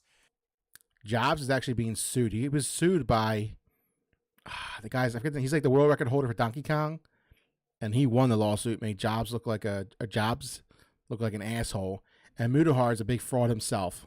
Made videos detailing on how my family's charity, the Open Hand Foundation, had not charity. made contributions since its founding, despite numerous fundraisers and misleading statements by myself about. So it looks like he's sitting like the base of his bed recording this. Charitable partners. Within a matter of days, and before I really had any opportunity to present any information of my own, they jumped on him. The narrative had shifted. I was being accused of embezzlement and charity fraud. Yep. With Carl and Mudahar directing their viewers to report my family's charity. Like I said, Carl already got sued and lost. Prompting a criminal I investigation. think for defamation against Justice. We were Look at his name. You know he is. He's the Donkey Kong champion. Wrapped up in the fall of 2024. And Mudahar's a big giant fucking fraud. Was a meeting with the Department of Justice to clear up any lingering questions, such as why the Open Hand had been mass flagged in the first place. I was constantly told by the Department of Justice that this is the final meeting, and the final meeting was right around the corner. But officially now, over a year has passed since then. I didn't want to speak publicly about this whole investigation until I had those final results in my hand, hence my silence all this time. Okay. The honest truth is that the Department of Justice will not respond to any emails, despite telling Open Hand's lawyers that they're interested in one final meeting to close the case. It has been over a year waiting on this matter, and the fact of the matter is... It's the government. Nothing moves fast with them. I need to move on. Unless they want to spend your money. Whenever I get this final documentation, whatever it says, I don't care what it is, I will share the results with whatever I am legally allowed to share as soon as I can. And I am still absolutely confident that the accusations of fraud and embezzlement will be proven false. However, even if we never broke the law, serious moral mistakes were still made by myself and Yeah, you were a fucking idiot. The Open Hand took far too long to donate. Yes. We never explained why it took so long until after everyone called us out. And I lied about this for all of Indieland's years, both knowingly in 2023 and unknowingly in all the years before. Indieland was the charity streams used to do to raise money for the organization. But it doesn't matter what kind of explanation either I or anyone else involved might provide. This happened, and rightfully so, it pissed off everyone. To my viewers and donors, friends and collaborators, I gotta shave. I am so sorry for hiding the truth. It was selfish, full stop. I want you all to have the context as to how everything happened, but nothing I've said so far is an excuse, and neither is anything else in this video. All of this is on me. Even if it wasn't exactly how I imagined things would go, my goal always was to make sure this money got donated to the right place as quickly Yeah, he didn't commit fraud. He was just a fucking idiot and said he donated the money when he didn't. as possible. And I'm immensely thankful that it got done. So, with that in mind, I'm sure many of you still have a ton of questions, especially about why this happened in the first place and where I've been for the past year. I want to take some time to tell my side of the story and how we got here, but I also want to clear up many of the false accusations made against me, along with addressing the individuals who not only broke this story, but pushed it into the realm of conspiracy. So, yes, just in case all of you are wondering, this is in fact scripted. I am reading from a script. But I want to be clear, the words that you're hearing today are me and only me. There's nobody else trying to influence what I say here. Yeah, the guy Carl Jobs, he got sued for defamation and lost. And Mudahar turned out to be a big fat fucking fraud too. So you can't really go by their word. That you are hearing the truth straight from me, not behind lawyers, other content creators, or voiceovers disembodied by random gameplay footage. So for now, let's go back to where all this began, with my mom. When I was young, I lost my mom to frontotemporal dementia. That's what's she called. lived with that disease for roughly 16 years. Yeah, it just deteriorates you to like you passed away basically in regress back to like a 2013, toddler. My family officially launched a And then charity worse. organization called the Open Hand Foundation, with the mission of raising awareness and money for dementia research, educational tools, and helping families. We saw a real need after the frustrations we had personally experienced working with UCSF and how they handled our contributions, both financially and with my mom's own body parts. Before my mom passed away, my family was assured of how incredibly helpful her donation would be and what a difference it would make to the research. Well, imagine our frustration when, after donating our mom's brain and spinal cord, along with several thousands of dollars, we were told that her body parts were pretty much useless by a staff of completely different people that we didn't even know anymore. It made my family feel like we had just given away my mom's body parts for nothing, with the contribution feeling more like a feel-good courtesy than a worthwhile sacrifice. This is where the Open Hand Foundation began, and with it, the need for knowing how charitable contributions actually get spent. Like I As for said, me, sometimes when you donate $1, 75 cents goes to the organization, 25 goes to the actual research. I didn't really get involved into So I don't any of donate no this more. until I reached a place in my career where I really felt like I could use my platform to make a big difference. In 2018, my best friends and I created Indieland, a 24 to 60 hour live stream event where we would play and promote indie games with the people who made them, raising money for charity with all of you at home watching, cheering us on as I went through tons of gross physical challenges at my own expense. Indieland went on for 6 years, and my team and I were so thrilled to see our little show succeed. 1 hour till the government shuts down officially. However, after we finished our 5th show in November of 2022, I spoke with my family about all the good we were doing, and I really wanted to get a representative from one of our charity partners to come and speak at Indieland 2023. Only then did I learn that the Open Hand Foundation had never made a contribution since its founding, and there were no official partners. All the money was sitting there, untouched and accounted for, ready to be donated. But at the time, there was a massive disagreement between myself and my family. I personally thought it was important that the money be donated right away. Meanwhile, my family's perspective was very different than mine. They had been negotiating with several organizations to establish contracts to take family a bulk sum infighting. of money as a restricted donation. These conversations revealed that many of these potential organizations were happy to take the money, but didn't want to course they track did. what they saw as a low sum compared to the 6 to 7 figure amounts they were used to receiving from mostly corporate interest groups. After a lot of tough conversations over the years, my family settled on a goal Excuse of me. raising $1 million before donating, hoping that this would be a massive milestone that would help organizations to take the foundation way more seriously. But I didn't know about any of this, and I didn't care. I wanted it to go to a reputable charity that would do great things with it right away. That means for the next 12 months, I knew about the money not being donated and was having Yeah. constant Like I said, he wasn't spending the money, he was just sitting in a bank account. conversations to get it to the right place, trying to repair relationships and negotiate in good faith with several different potential benefactors. Since it was But before he can even do anything, Carl Jobs, whatever his name is, Like I said, got sued for defamation and lost. And Mudahar, the fake engineer, they jumped all over him and spread these lies and just made it 10 times worse and just kind of ruined this guy's life. Now, up to me to get this money donated, I needed to stay on the board of directors for Open Hand, at least until the donation was officially made. It was around this point that I realized that I was in way over my head.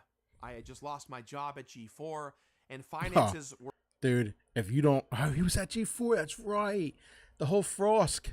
Oh, I miss her. She was such great content.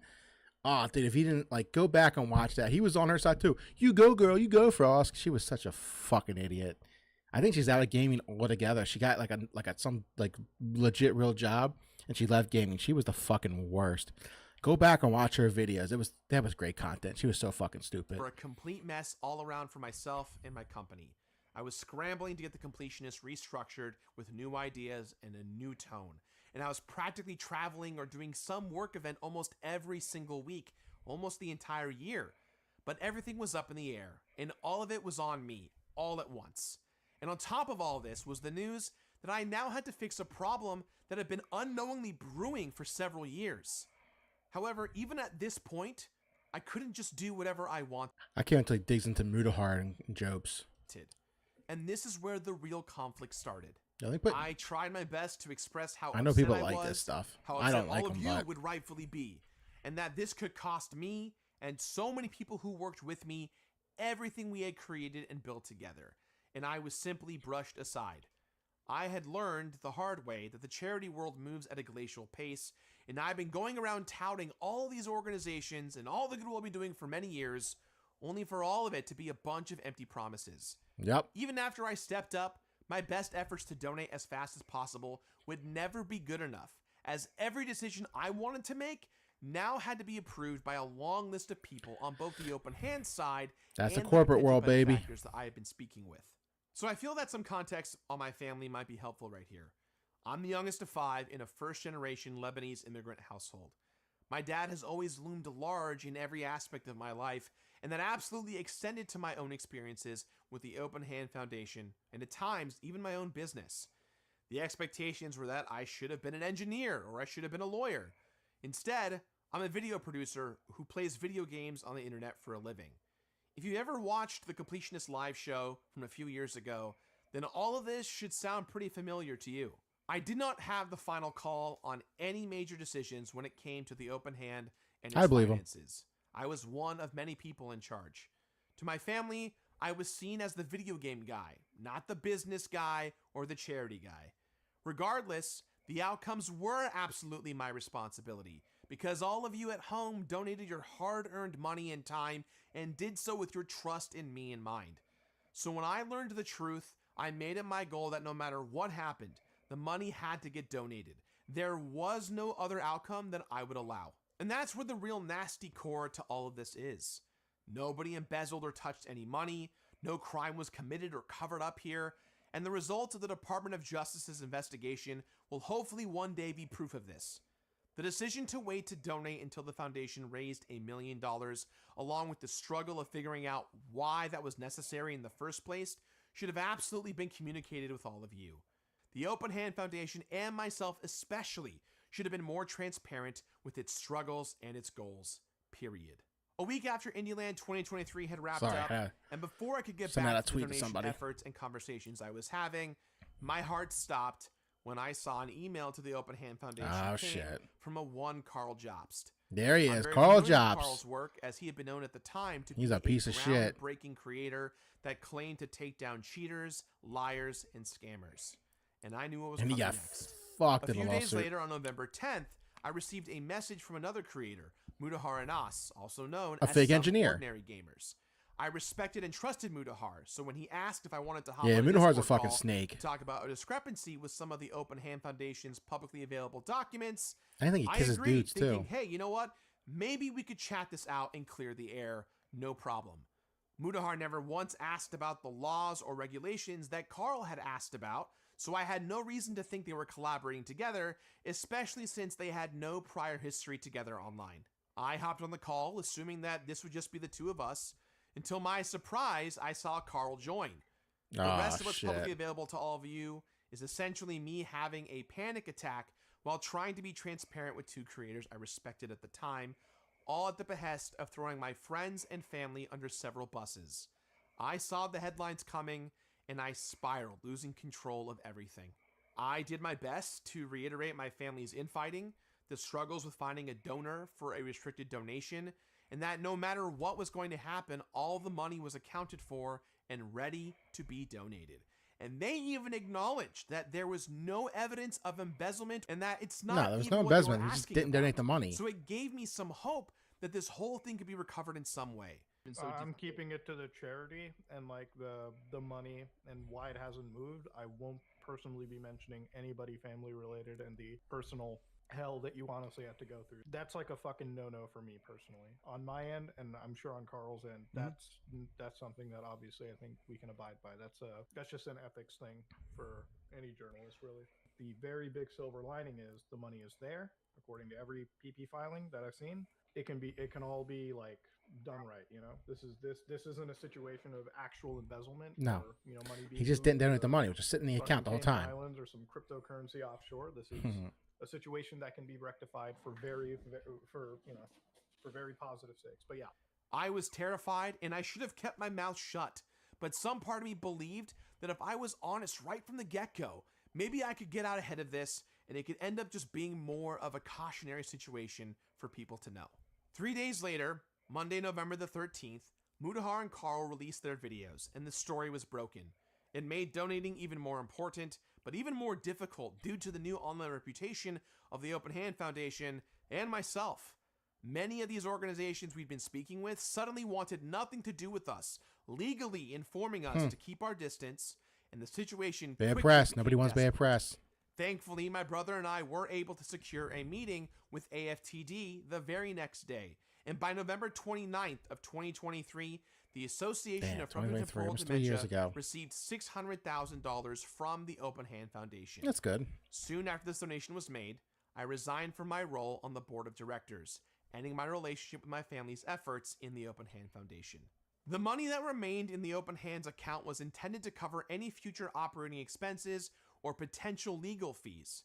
That would prove to be important since the very next day on November 30th, we received a notice from the California Department of Justice that the Open Hand Foundation was now being investigated. All receipts were being sent over, and per legal advice, Getting investigated from Commie Land. Shit. everyone's mouths were to be kept shut. The main priority for me was at the very least the $459,129.90 raised by Indieland donors would finally go to the original cause of dementia research in honor of my mother.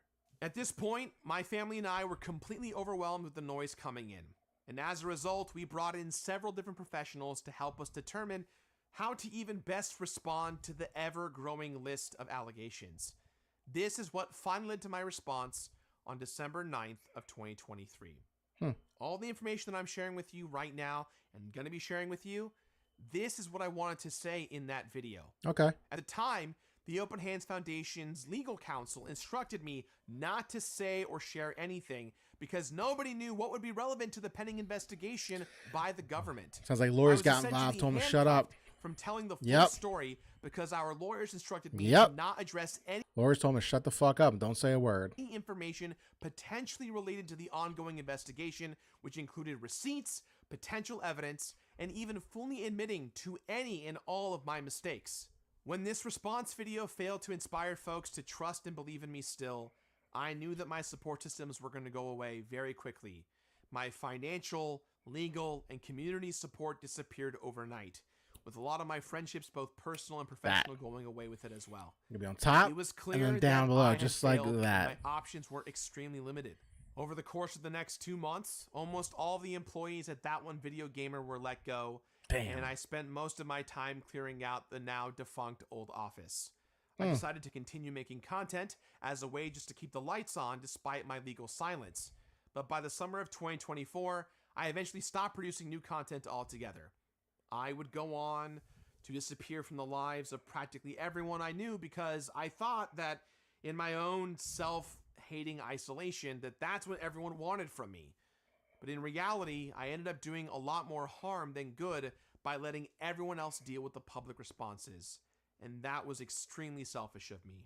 Without being able to truly apologize and take 100% full accountability for the things that I was responsible for, it felt like no one wanted to ever hear from me, let alone trust me ever again. To my moderators, my biggest fans that have rolled with me since day one, and especially to anyone who ever donated to Indieland in any way, shape, or form. So many of you trusted me, my words, and my reputation in what I stood for. I know a lot of you have left this community, are hurt and feel betrayed, and were even threatened or harassed by people online just for saying that you still believed in me. Which is fucking I put crazy. all of you in an unbelievably difficult situation, and for that, I am deeply sorry. To my past employees, I am so sorry that you've had to endure the sudden hardship of needing to find new employment with a resume that had my name and company insignia on it. You trusted me to manage that one video gamer and everything related to our brand in a way that would keep us going for the next decade. All of you gave me your blood, sweat, and tears, and some of you for the full 13 years of our existence. Damn. I am forever grateful for all of you. It's crazy. Yeah, and I am dream, so sorry and then that this just ended up became a becoming nightmare. the worst possible scenario for all of us. To Fraser Perez-Don, Patrick Stingline, and Michael Barity. You've always been my best friends. Your relentless support has always meant the world to me. Indieland and so much of TOVG's ambition and drive. He can make a comeback, I think. You dreamed as big as He didn't really I do did, anything. not bigger, and contributed to our success. He did something wrong, but he wasn't. I will always It wasn't be in fraud your or debt. embezzling. It was just a stupid My fucking heart move. is so heavy for how this ruined your lives and the lives of your fellow employees. I will find a way somehow, someday, to reconcile and seek redemption with all of you, if you will allow me to. I want to especially apologize to the Super Beard Brothers, the Scary Game Squad, the Friends Per Second podcast, and all of the guests and indie game developers that appeared at Indieland for the long road of chaos they had to endure and will continue to endure because of all of this. I don't expect forgiveness from anyone who watches this, but I do want all of you to know that I am doing everything in my power to make it right. And on that note, I do want to talk a little bit about the progress update on AFTD's fight against dementia and how all the money you all donated is helping real people today. In July of 2024, AFTD sent Open Hand a report of what our contribution was going towards. In Okay, there you go. compliance with the terms of the restricted proof of what it's donation actually going previously towards. negotiated upon. And I'll have that full report in the box down below, but I do want to touch on a few things that I'm very excited about. First off, when we negotiated our donation with AFTD, an outside party matched another $200,000 to our donation. That's good. Through one of AFTD's matching programs. So the total at the end of the day was actually $800,000 that went to dementia research, education, and care.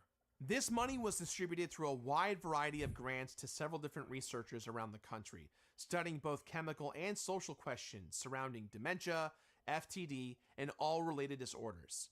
Alongside this, one specific grant was awarded to the Respite Care Financial Assistance Program. Now, this helps to alleviate the financial burden of those diagnosed with FTD via direct cash grants for victims and their families. At the end of June of 2024, AFTD distributed 753 grants as a part of this program. That means there's 753 individual families who receive direct assistance hiring professional caregivers, enrolling in care programs, and purchasing supplies like shoes, clothes, and technology, and so much more. Now, this is a very detailed report with a ton of scientific terminology, but if you ever donated to Indieland over the years, then this report is for you. It's your money helping these families through both new research and relief funding, and it is making an actual genuine difference to so many people. For whatever it's still worth, I want to genuinely thank each and every one of you who donated over the years. Thank you so much for your compassion and generosity, sincerely. On top of all of this, the Open Hand Foundation has committed to donate to AFTD for many years to come, as long as they have money to operate with $50,000 already having been contributed this year alone. Given that this amount was so much smaller than the last donation, they asked to not have any big press releases around this time. Even though I'm not a part of the Open Hand anymore, it makes me so happy to know that the foundation is continuing to donate and hopefully start to rebuild some of the trust. Donors, in the end, If you donated to Indieland, your money went to charity and only charity. So like I said, it wasn't fraud. He didn't embezzle it. He just didn't donate it right away, but was talking like he did. And was saying he partnered with his one organization when it really wasn't. But as you can see, he donated it. Now, Carl Jobs, or Joss, his name, which his name was, he turned out to be a fucking loser and got sued by Billy Mitchell. That's the guy's name, Billy Mitchell. He's like the world record for like Donkey Kong, I think Donkey Kong, and he also has a hot sauce company. He sued Carl Jobs or Jobs, whatever you want to fucking say his name, for defamation. I think slander too, and Billy Mitchell won. And we find out Mudahard is a big fucking fraud who isn't even an engineer. He lied, just like a lot of H-1Bs, to get here in America, and he's not even an engineer. He's just a fucking phony. That was the promise. And they ruined this poor guy's life for nothing. That was the goal, and we got there. I want to reiterate that at the end of the day, I was not trying to use or abuse my power as an influencer. And the intent was always to raise money for charity and never to take any of it. Yeah. The memory and legacy of my mother is one of the most important things to me. And truly to this day, despite her passing, I do it's hard. not think... I'm 30... How old am I? 36. I'll be 37 in December. Jesus Christ, I'm old. I lost my mother when I was 26 to cancer. So I understand what this guy's going through. It's a rough time. That I have gotten over the hardships and the trauma that I've experienced in my life with her and her illness. Yeah. She always taught me to do good. And I was trying to live through her to do good. And I'm still trying to do good to this day. You, as a viewer, deserve the facts, and especially the truth. That's why I want to clarify as many of the allegations against me as I can that are absolutely false. First, I want to address the idea that the open hand could quickly just donate the money the same way you can just click donate on a charity website. Not with that much money, or you can't. Venmo or PayPal a friend. Almost everyone is screaming at them just to donate the money, which should be pretty easy to do. One thing you'll see is they'll ask me to gift an amount. There's Mudahard. There's the fucking fraud. The engineer, the fake H-1B engineer. $35. The short answer is no. If we wrote a check to a charity with no agreements on how that money gets spent or how it's tracked, we would never have received a report detailing how our donors' money was being put to use. It would likely have gone to funding administrative costs like accounting fees and executive salaries. It had to be restricted to make sure that it actually went to dementia research. And negotiating with many of these organizations is really tough when you aren't. I'm looking at this guy with his big fucking beard. I'm like, man, I gotta shave now too. To us, $600,000 was an astronomical amount of money, especially for me and my community. But in the charity world, that's small potatoes. There's a ton more to this whole thing, but that's about the best explanation that I can personally provide. Yeah, people donate millions at a time. 501c3 lawyer or accountant. This stuff is unbelievably complex, and it takes time to get it right. Simply put, it was functionally impossible for us to just donate the money in a website's donate button section while being responsible to the people who donated to us and the cause that we represented. That obviously does not excuse the fact that it took far too long to donate, but hopefully this at least explains why, even once you find a benefactor, it's still a very tedious process. Next, I want to talk about Twitch bits and Twitch subscriptions. If you don't know how bits and subs work, viewers can donate money in the form of Twitch bits, as well as subscribe to a Twitch streamer for Kick has them like now too. They're called emotes and private kicks. streams. This money then gets split with Twitch, and the remaining balance then comes to the Twitch streamer at the end. I think what fucking bits and I don't know what bits, but like subs. I think like 70% of your fucking subscription. Where Kick only think takes 5%. It's crazy. During the weeks, Twitch is almost Twitch is like unwatchable nowadays. Like I remember one time, it was back when Ludwig did something. He was like standing out or something, like kind of being like a coward. And I went to go like troll his chat because I heard if you type Asmongold in his chat, you automatically got banned. So I went to just go do it real quick to test it out. I had to sit through. I didn't sit through it, but if I would have done it, I would have had to sit through 8 fucking ads before I can even watch his stream. I didn't even want to watch the stream. I just want to go in there and troll. And they were going to make you watch 8 fucking ads. I clicked out. I don't even go on Twitch anymore. Unless you have Twitch Turbo, or like an ad blocker, it's impossible to watch Twitch. And then we saw the other day, which I think is this is great. I love it. I love this company. they're bringing a rewind feature to Twitch live streams, which YouTube has, which Kick has for free. And I just found out if you want that rewind feature, you have to be a Turbo member. Twitch is just a fucking all joke. Bits and subs that we They're received on the channel they're on were the put downslope towards the big time. donation goal throughout the event. The I'm culture's sure just many of terrible you there. have seen a lot of clips and memes at this point over the years where I have said we don't touch any bits or subs. Technically speaking, I do have to interact with them because I have to claim the income that comes to me and my company, and any money that Twitch pays out is income regardless of where we'll end up going later on. And taxes. However, either myself or my brother, sometimes referencing a meme name during the stream, referencing something that was taking place at the time in the stream, would donate various amounts of money that match what we had received from Twitch viewers in real time up to that point directly to our Tiltify page. That way, the on-screen totals would match and no amount would ever get forgotten. If there was any discrepancy at the time, we made sure to donate extra to ensure accuracy, and sometimes that happened a few days after Indiana had wrapped up. We worked hard to figure this process out. Chapters as are early fucking great on we didn't YouTube. have everything locked in, but by the time we were done, that was our process. No matter what though, dollar for dollar, everything did go to charity. For full transparency, on screen right now, you can see our revenue for Twitch bits and subs for every year of Indieland. And the document containing this data will be available for Damn, that's a lot of money. 3,000, 10,000, 2,000, 3,000, 3,000.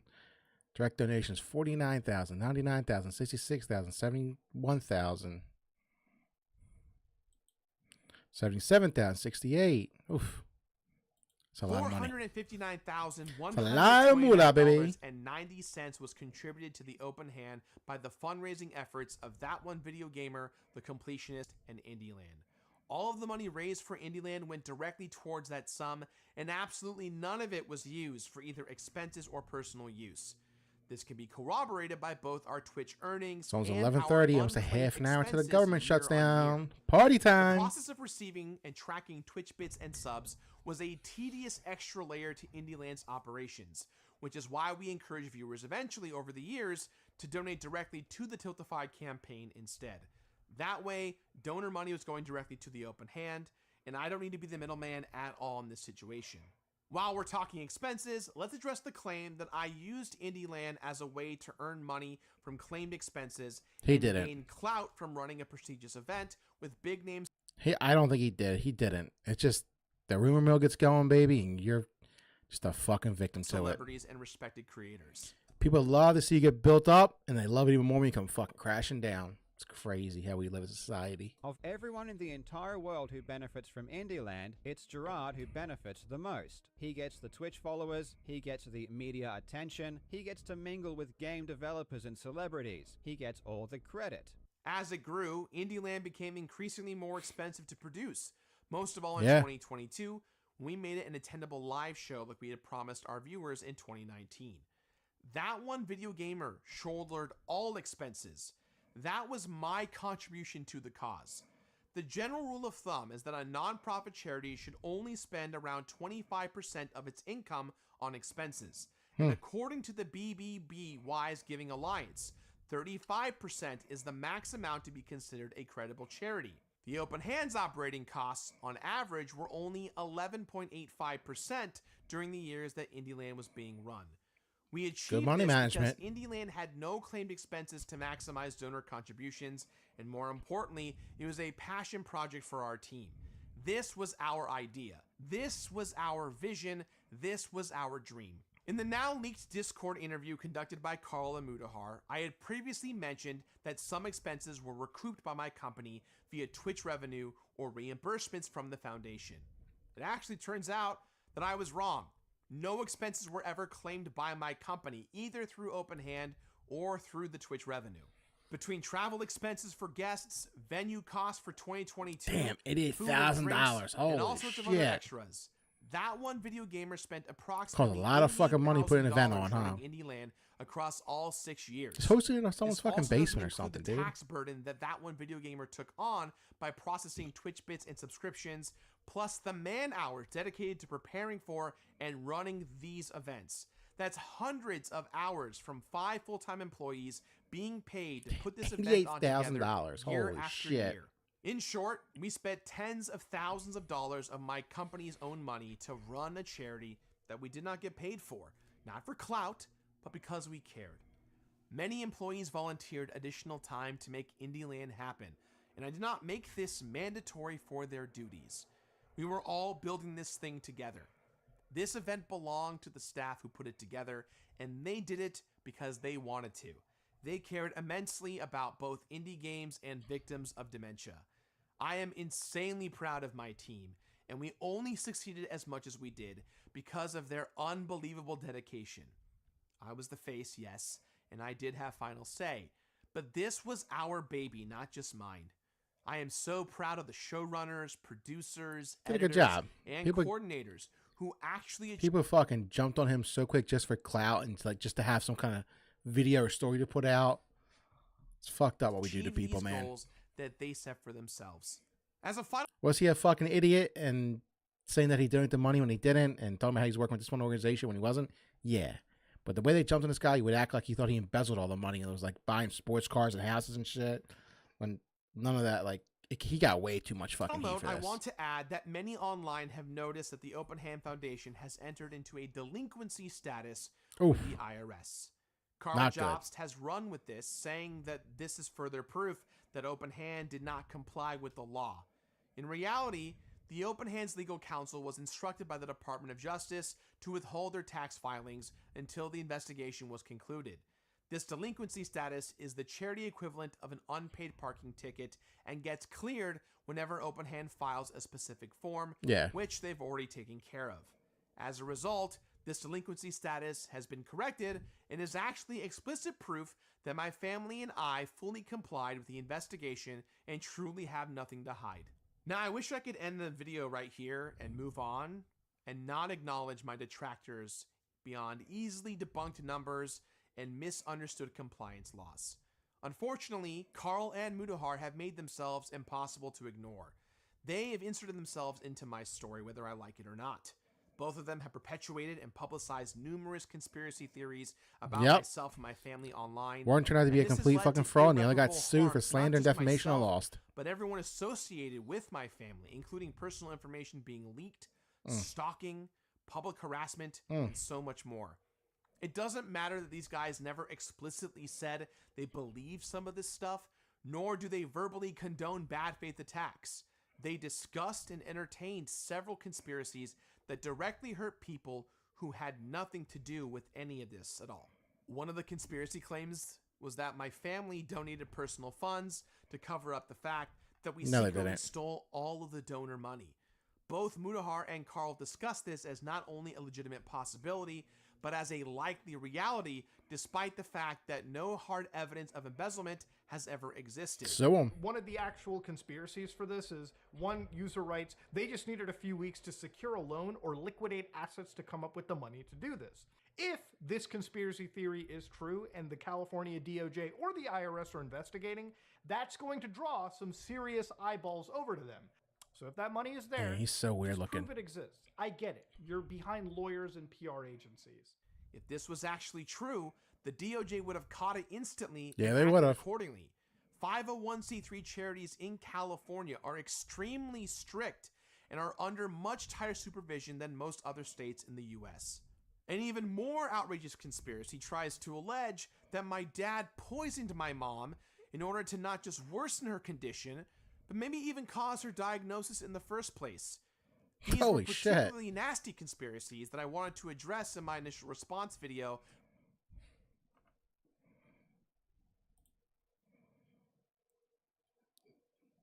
Then came back and went to divorce his dad and said, no, I won't let you unless you see a doctor because the only reason you'd want to divorce me is if I'd gotten a medical problem.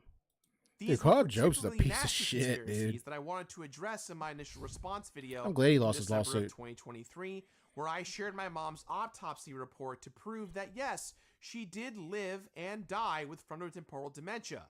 Some people were a little confused about this and were extremely upset that I used my mom's death certificate in that way that I did. But seeing all these What else can he do? accusations that were swirling around me, even the truth of my mom's disorder was now officially being questioned. Now, there's one more thing that I want to get ahead of here.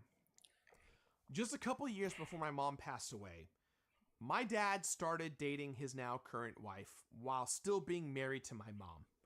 When you're committed to caring for someone with dementia for over a decade, life gets extremely complicated. My mom was at least 10 years into getting sick, and she was barely communicative at this point. You're basically a vegetable. My dad somehow found love at his senior age with an amazing woman who would go on to help our family take care of my mom well into her final days. I should not have to explain what I feel is no one's business but my family's. Then don't. Unfortunately, Don't put it out there. There's You don't Discord have to. receipts of Carl stating that this was the last bit of family stuff that he was holding back, presumably until I decided to respond again, repeatedly referring to my stepmom as a mistress in my dad's supposed affair. Dude, Carl John's a Considering piece he of used shit. this exact tactic against Billy Mitchell, accusing his current wife And of lost. being nothing but a mistress in Billy's alleged affair, I have no doubt in my Sue mind him. that Carl would and might still try and use this against me in the future. Sue him. I would sue the shit out of Carl. Big time. The very next week, he applied to marry his mistress of many years. So that's why Billy lies about his marriage, because the truth is that he had his children out of wedlock to a mistress, and that just doesn't sound quite as wholesome. Myself and my Like I said, Billy sued him for defamation and slander, and he won. He should do the same thing. family have long accepted and loved who my dad married after my mom passed away. It doesn't matter how much Carl tries to twist the truth here.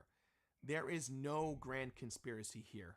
The truth is that despite what they claim, Mudahar and Carl are not journalists, accountants, lawyers, or even engineers. They're YouTubers, just like Got him. The fake engineer. me. That's why they never issued I any love it. corrections to this story, despite He is a numerous fake engineer, allegations being Mudahar. thoroughly disproven even before my own response video came out. Corrections and questions are entertained as possible, but at no point did either of these two admit that they were wrong about anything they incorrectly cited. The 5% rule for charities to donate every single year, Open Hands filing status, expenses and contribution totals, or even my own words. These were all things that I tried to address in my response video, and others online had corrected them as well.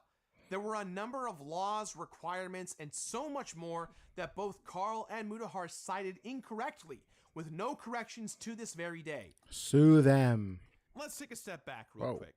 Mudahar's first video Here we released go. on November 13th. His next upload responding to online criticisms was on November 20th. His third video was on December the 2nd. And a fourth video was then released on December 7th. Yeah, he This just time was to just talk chasing about our views. donation to AFTD. Each and every video, Mudahar told his viewers that the open hand needed to be reported for an audit if you, the viewer, wanted anything to change. Looking at their golf tournament, looking at a bunch of other places. You know he there probably is, stinks so bad. At least, in my opinion, income or revenue that should be reassessed by an auditing body. That is until December 9th when I released my response video. In my video, I said that we welcomed an audit, responding to the claim that we were somehow afraid that an investigation might happen, exposing the books and everything up to everyone. What they don't want is people, especially the authorities, looking into the golf tournament and all of that sponsorship money. But if you have the money, I don't think it's illogical to show that you have the money and you are willing to donate it. Unless, of course, even if possessing the money after all of this, there are still some serious legal repercussions. Instead of admitting that, hey, maybe he might have gone too far, Mudahar doubled down, course he saying did. that a criminal investigation by the government suddenly doesn't disprove his accusations that we broke the law. Now, the audit was never the smoking gun during this video, and you might be like, whoa, what are you talking about, Muda? This is the exact investigation that Mudahar instructed his viewers would deliver justice if they followed his instructions.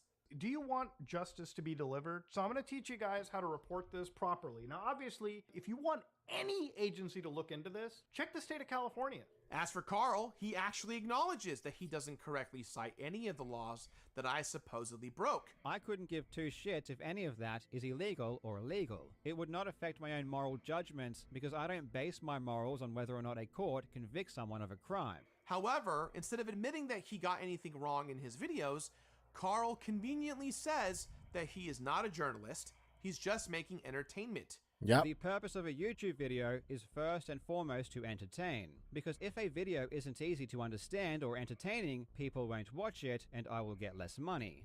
Accusations of criminal wrongdoing and inexcusable moral character are now a form of entertainment and should not be taken as fact, despite the fact that Carl cites himself constantly as an investigative journalist, both in his GoFundMe campaigns, on the record in the courtroom in several different cases, and even in one of his most recent videos. My channel and my investigative work improved dramatically after I got sued. Despite the best efforts that I put in my initial I response lost. video, I was never going to win, no matter what I said.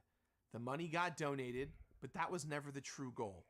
For Carl Amudahar to succeed, I had to be irredeemable, and nothing I could have legally provided at the time would have been enough.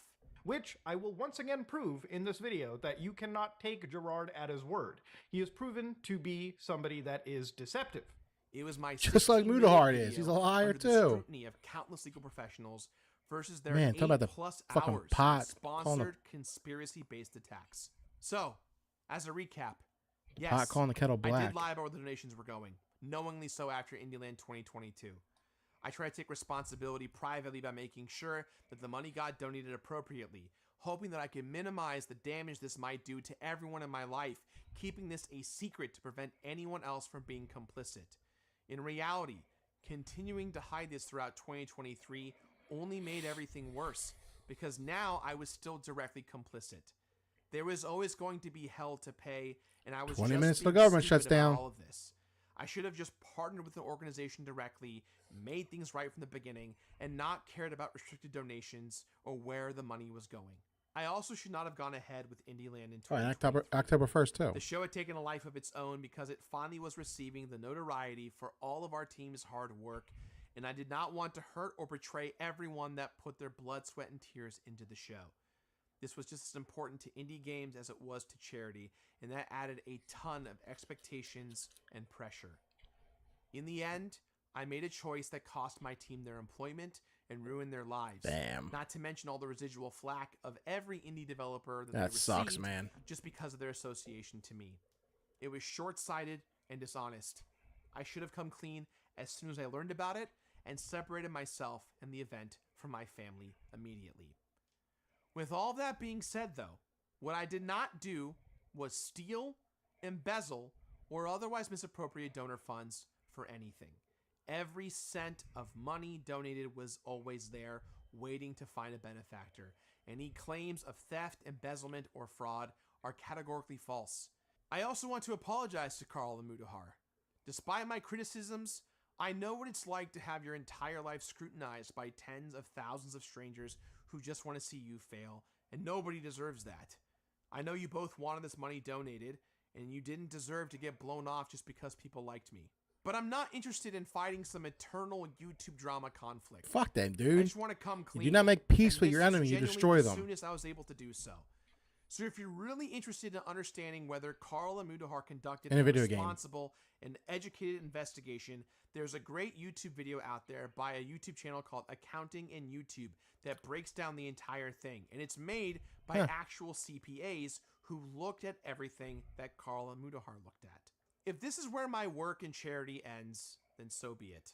I have participated in dozens of public fundraising events over the years that have nothing to do with the Open Hand Foundation or my family for that matter. And the reason has always been the same each and every single time. Real people need as much help as they can get when faced with life-changing disorders like dementia. I've experienced this whole thing firsthand from the age of 10. It was one of the hardest things I've ever had to endure, and I never wanted to Yeah, that's defraud rough as a anyone in all 10-year-old of to see your this. mom go through that. I just wanted Oof, to raise money for man. charity and help promote indie games. I wanted to elevate the industry as much as I could. My grandmother, who's 78 right now, she started showing signs of dementia when she was about 72. And she has it now. I don't know if it's Alzheimer's or dementia. It's either one. I'm not sure. But she doesn't remember anything. She remembers like stuff that happened like in her childhood. Like she'll remember her next door neighbor when she was a little girl. But if you sit there and have a conversation with her and talk about the weather, she'll forget like that and just repeat the same thing over and over. It's like it's crazy to see someone just deteriorate like that. Because it's always elevated me. So, where do we go from here? Even if I somehow recover from this controversy, things can never be the same as they once were. She recognizes who you are. Like, if you walk in the house, she'll know who I am. She'll know who my sister is, her kids. Like, she'll know that stuff. But having a conversation with her, she won't remember what you're talking about. Where does that mean the completionist, the show, my channel, my livelihood? Is it all just dead? I hope not. No. Yeah, come on back, buddy. I still complete games. I actually never stopped completing games. Even through the entirety of last year, I completed well over a dozen games. My cat wants to go out. Just because I wanted to. At the end of the day, I still love making videos. I'm not a drama YouTuber or anything like that. I play games and just want to make videos about the things that I'm passionate about. My life is fundamentally different these days. My friend group has completely shifted. My family dynamics are very, very different. And the image that you all had of me is shattered. And maybe that's all okay. Maybe it's not okay. Maybe it doesn't need to be okay. No, dude, sue. This is a new beginning for me, the completionist, and It's America, all we of you sue. at home who've supported me, should you choose to continue to roll with me. From now on, this is my story to tell. And if you're here for it, I cannot wait to make entirely new kinds of videos that will make you laugh and hopefully make you think. Going forward, you're going to be seeing a lot of me more streaming on Twitch, and hopefully weekly videos will return again soon. But it's going to feel very different. I don't have my company or my team anymore. Damn. It's just me once again, by myself. Before I end this video, I want to talk to a few people specifically. To Alex Faciani and Kelly Whistler. You two have been in my corner for years, supporting me through the insanity that's... All right, we don't need to hear about them too, but... So, I guess, like I said, he didn't embezzle money. He didn't spend it on personal goods. He just didn't donate it when he said he did. The money was just sitting in the account. Mudahard and that Carl Jobs guy picked it up and ran with it like he was embezzling it and he was fucking doing all the scam shit. Mudahard, we find out, is a fraud as well. He's not even a real engineer. He lied to get here to America. So he's also a piece of shit. And Carl Jobs, another piece of shit. He made up a bunch of stories about Billy Mitchell and got sued and lost. So that proves right there he's a fucking fraud too. Carl Jobs. Like I said, Mudahard, I can't stand him anymore. He's a fucking fraud. But I think it's a good video. He, explained himself very thoroughly. Did a great job. I hope he comes back. And hopefully he can just move forward. I'll even subscribe to his channel. Fuck that. Good boy. So, there we go. Welcome back, The Completionist.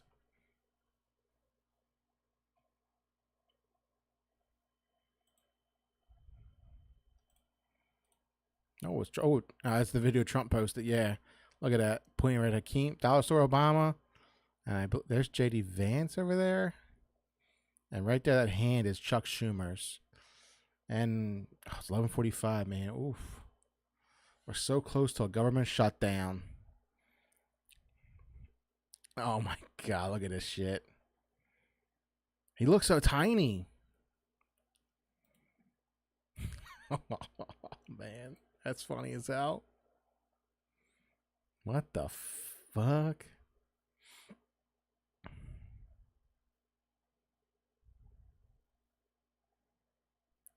Overall, they like the game, but damn if we don't get lucky at being able to have it all.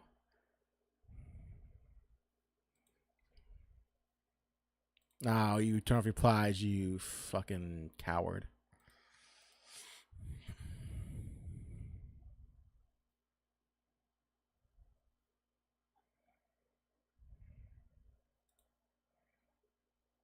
Let's see what's going with the government.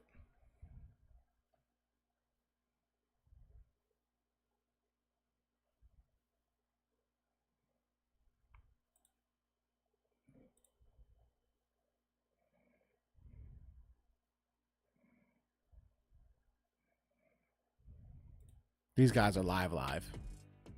But they're their commercial break. Okay. Nope. So all we've been doing tonight is kind of watching Capitol Hill and the White House as we Let that play in the background real quick. So I want to see if we can find anything else. 13 minutes away from the government officially shutting down. Our friend and colleague Jim Lokay over at Fox 5 in D.C. discussing the looming government shutdown. This is airing on their late night show right now. Let's listen in. They're speaking with analysts and experts about the government shutdown. Again, just 12 minutes away. 12 minutes, baby. You've been in office for just a couple of weeks now, but you've seen this before. The party starts in 12 minutes. Going up to these deadlines in the past or your time serving in that office. Your reaction right now? Republicans say it's all the Democrats' fault. Well, thanks for having me, Jim. You know, I'm frustrated today. I was at the Capitol today. I was at the Capitol yesterday. I felt like Republicans should have been there with Democrats negotiating a bipartisan funding agreement that would cancel the health care cuts and fund the federal government, but they decided to skip town and not to have that negotiation. So that is frustrating. I think that's also a difference between this shutdown that we're about to enter and the ones that you described, and I was around for some of those as well. In all those cases, Yeah, their last shutdown was 2017, I believe. Sometimes frantic negotiations up to the last minute. Here we've seen President Trump and Republicans in Congress just outright refuse to even negotiate. And Not I true. think that's why we are in the situation we're in. They wanted with the to shutdown keep looming illegal in 24 immigrants minutes. or give illegal immigrants health care that you and I have to pay for, and they wanted to bring in illegal aliens to the border. Funding that was wiped away in the rescissions package, were those mainly the sticking points within the Democratic caucus? I think those are key sticking points. And look, you know, Democrats put forward their own proposal. The Senate tonight voted on two different budgets, right? They voted on the Republican spending plan that would lock in health care cuts that wouldn't address those skyrocketing Affordable Care Act premiums that are headed to Virginians and Americans across the country. The Democratic proposal that was also voted down in the Senate would have addressed those issues and funded the government and required the Trump administration to actually implement the programs that Congress funds and appropriates. So both budgets, Democrat and Republican, failed. When that happens, the next step should be a negotiation and a compromise between the two sides, but Republicans haven't been willing to do that. All right, so do you have any indication or any expectations how long this shutdown might last? Last time around was 35 days. That was the longest one we've ever seen in history. By the way, that one also happening when Republicans were in control.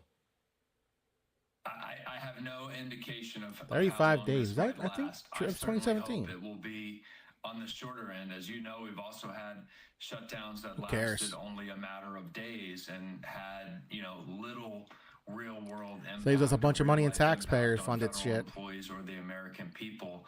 I hope Remember, if you hear anything say it's government funded, that's your and I's money. 35-day category, but at this point, I just don't know. Do you feel like this time, because there's been all this talk about the federal jobs, you talked about it when you were running for the congressional seat. We just heard the lieutenant governor talk about it from the Republican perspective. But obviously, federal jobs have been in the crosshairs from this administration as part of these government. Yeah, they want to clean up a bunch of government jobs. You have too much just do-nothing jobs in the government now where people are making a fortune doing nothing. Jim, you've done a great job of covering this over the last 9 months. Christ, we hired fucking during the Obama administration, or Biden administration, 87,000 IRS agents.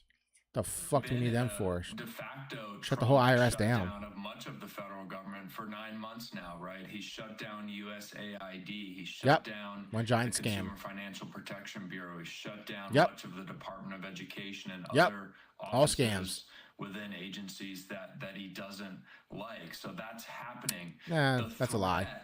Of widespread or more significant layoffs during a shutdown, I think is flat out illegal. Shut the fuck up. Anti-Deficiency Act, which kind of governs what the administration can do during a shutdown, is very clear that all of the work that's required to do a widespread layoff of federal workers is not legal during a shutdown. So that if they try to do that, I think they'll end up in court. In fact, a lawsuit's already been filed, I believe, and I think they'll lose that. No. They don't have additional legal authority to fire federal workers during a shutdown. Furlough, yes, absolutely, but not fire. Speaker Johnson has said Democrats, I'm going to read the quote here, want to hold September government funding hostage over an unrelated December policy fight of their own making. Basically, they're saying that the Democratic Party had a chance to address these concerns a while ago, and they're using this as a cudgel just as much, to be fair, as the Republicans used the border wall as a cudgel for a government shutdown back in what, 2018 at this point. It feels like forever ago. When you hear that, when they say that you're imperiling food assistance programs as well, your reaction? Obviously, it's rich to hear Speaker Johnson or any Washington Republican say that Democrats are imperiling food assistance programs while they just passed a big, ugly bill that cuts billions of dollars from food assistance. Literally, it's taking food from the tables of families and children. Look, the Republicans in Washington created a healthcare crisis, and it's not a December crisis. The premium notices for the Affordable Care Act exchanges start to go out in a matter of days or weeks, depending on where you live in the Shut country. it all down, baby. So families are going to see those skyrocketing premiums, thousands of additional dollars each year, and are making those decisions now about whether they'll be able to afford health care for their families. It is an urgent issue. It's a crisis that Speaker Johnson helped to create. It's a sad thing that he wasn't willing to show up to work today to try to solve the crisis that he created. Right. Congressman James Walkinshaw, we appreciate you. 18 minutes away from shutdown. We'll be talking to you again, I'm sure, in the days and weeks to come. Thank you very much, sir, for joining us here on the show. In the meantime, We are when come 6 back on the minutes Final away, Five, baby. we'll get the Republican take on this, including what those tax credits, when it comes to the Affordable Care Act, mean. Tommy Aiello is my guest when we come right back. Okay, by the way, we're not going to watch a commercial break on our end. What we're going to do is we're going to take you straight into that conversation that Jim was talking about. This is Fox 5 DC.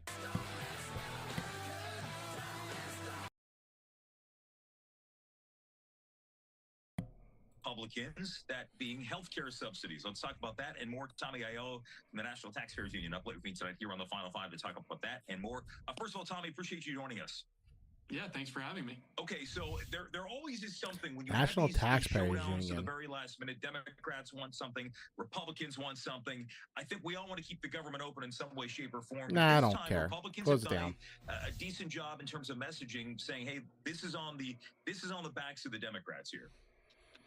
Look, Republicans did their job in the House of Representatives 2 weeks ago. They passed a short-term continuing resolution just to fund the government for another 7 weeks to buy time for negotiators to find a long-term funding deal. Unfortunately, that's not good enough for the Democrats, who are now willing to shut down the government in very, very shortly. So no one wants to see a government shutdown. No one wins in a government shutdown.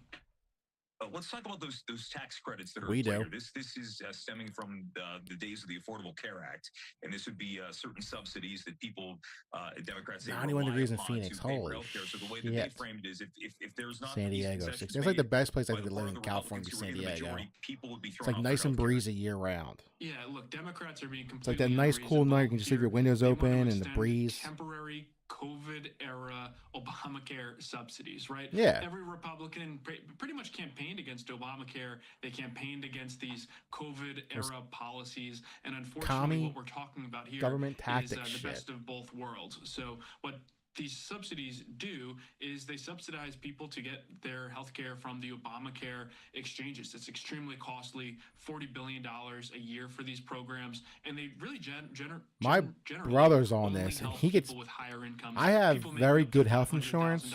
a year are taking I have advantage like of these. union It's- health Obamacare insurance. is meant for low-income He has people. better health insurance than Unfortunately, me. the Democrats have moved the goalposts. My brother, I love him, but he's extremely lazy, so he doesn't want to work. He has like a nice little trailer that he bought. It's actually very. I wish I would have bought it. It's like a 2-bedroom. It looks like a 2-bedroom apartment. It's very nice, but he doesn't really work. He does like DoorDash on the side, just to earn enough money to pay his bills, which are like nothing. But he gets the Obamacare, the medical. Dude, he has amazing fucking medical. It's ridiculous how good it is. All government funded, aka you and I pay for it. He also gets food stamps. He's a single guy, no wife, no kids. He's 32 right now, my brother. He just doesn't want to work. He wants to smoke weed all day.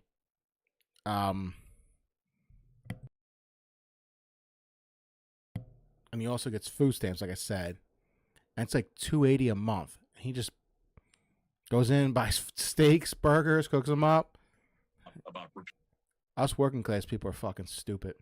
repealing and replacing the Affordable Care Act, something that President Trump wanted to do in his first term. He had promised, and as you know, time and time again, he was going to have a plan in 2 weeks, and there never was really a plan. 3 minutes. There was the push to repeal it. John McCain, that infamous thumbs down moment there. I mean, look, grand scheme of things, Republicans have control of the House and Senate, and if Obamacare has been so bad, why has there been no effort in moving ahead with that and trying to find a solution where you wouldn't have to worry Too about much these work. tax credits and these things that would It's hold too things fucking up? complicated to probably deconstruct it have and to do turn something back new. the tape to 2022. Democrats allowed these COVID era tax credits to expire. at the end of 2008 was the this last year. one, or So the 18, way they 35 have it in days. laws, they were okay with letting these expire. They didn't do it on a permanent basis. And unfortunately, I think what the Democrats want to do is use this as a political issue against Republicans, and that's exactly what's happening here.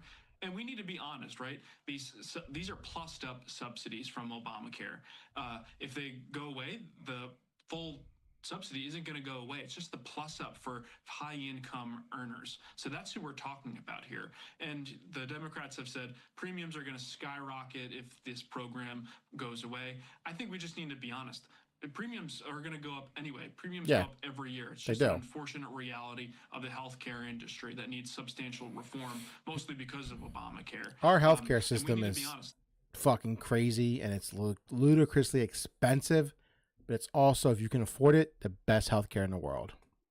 It's like a subsidies, double-edged they don't sword. make healthcare any cheaper. Healthcare goes up every single year, and that's going to be the Yeah, it case whether does. we extend these subsidies or not.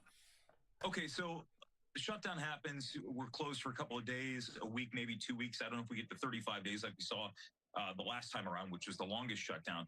I mean, what should the priority one be once the government's functioning again here? If it comes to getting everybody to a table and finally agreeing, because you're right, I think Democrats and Republicans both see some danger in letting the government shut down. But with Republicans in control, I think it's what awesome. should they do? What should be priority one when they're back at it? They don't do anything anyway except for spend their money on We need to stupid figure shit. out how we get the government open again. It seems like both sides, they're dug in. They don't want to negotiate with each other. It's a really We saw from Doge, all they do is take our money and spend it on whatever the fuck they want. unfortunate situation. History shows us that the party that wants to shut the government down typically is the one blamed, and there's a lot of political blowback. So in this case, it's the Democrats willing to shut down the government. Hopefully, there will be some feet to the fire to reopen the government in a couple of days. You know, I don't really see a path forward. It could be a couple weeks. But once the government is open again, they really need to focus on these year-long spending bills. That's the regular appropriations process for how we fund the government. You know, we need to make sure it's obviously bipartisan, and we need to make sure we're spending less next year than we did this year. We're running $2 trillion annual deficits. It's unsustainable and unaffordable. So that really needs to be the focus once we get the government open again. Yeah, I think a lot of people would agree with you on that. Just the sole fact that we get to this point, we get to this point time and time again, and you wonder, will they or won't they? And I think that it paints the idea that government, whether you look at it from the left or the right, is broken. We're going to see where it goes from there. Tommy, I appreciate you joining us tonight from the National Taxpayers Union. Thank you so much. Did hold a vote earlier today. 1201, baby. The government is shut down. It is. Shut it down. It's down. It's shut down. It's not open. So now here we stand, October 1st. Shut down in effect, baby. The government is shut down. It's not open. It'll be up to the Senate in the morning to reconvene and see if they can work through some of the key issues. We did it, people. The government is officially shut down. We'll be listening tomorrow morning. And when I Good. say tomorrow morning, Fuck I 'em. mean Who cares? Wednesday morning. We'll be listening Wednesday morning for any key concessions that may come from lawmakers. The U.S. Senate did adjourn earlier Tuesday evening without reaching a deal to extend federal funding. So we are now talking about a partial government shutdown that will have a range of effects on public services, employee furloughs, potential layoffs, certain government activities will be impacted. Republicans had crafted a short-term measure to fund the government through November 21st, by the way. But Democrats insisted that the measure address their concerns on health care. Which means giving illegal aliens health care that you and I had to pay for. Cuts in President Trump's mega So bill passed this summer. fuck them. And extend tax credits that make health insurance premiums more affordable for millions of people who purchase through the marketplaces established by the Affordable Care Act.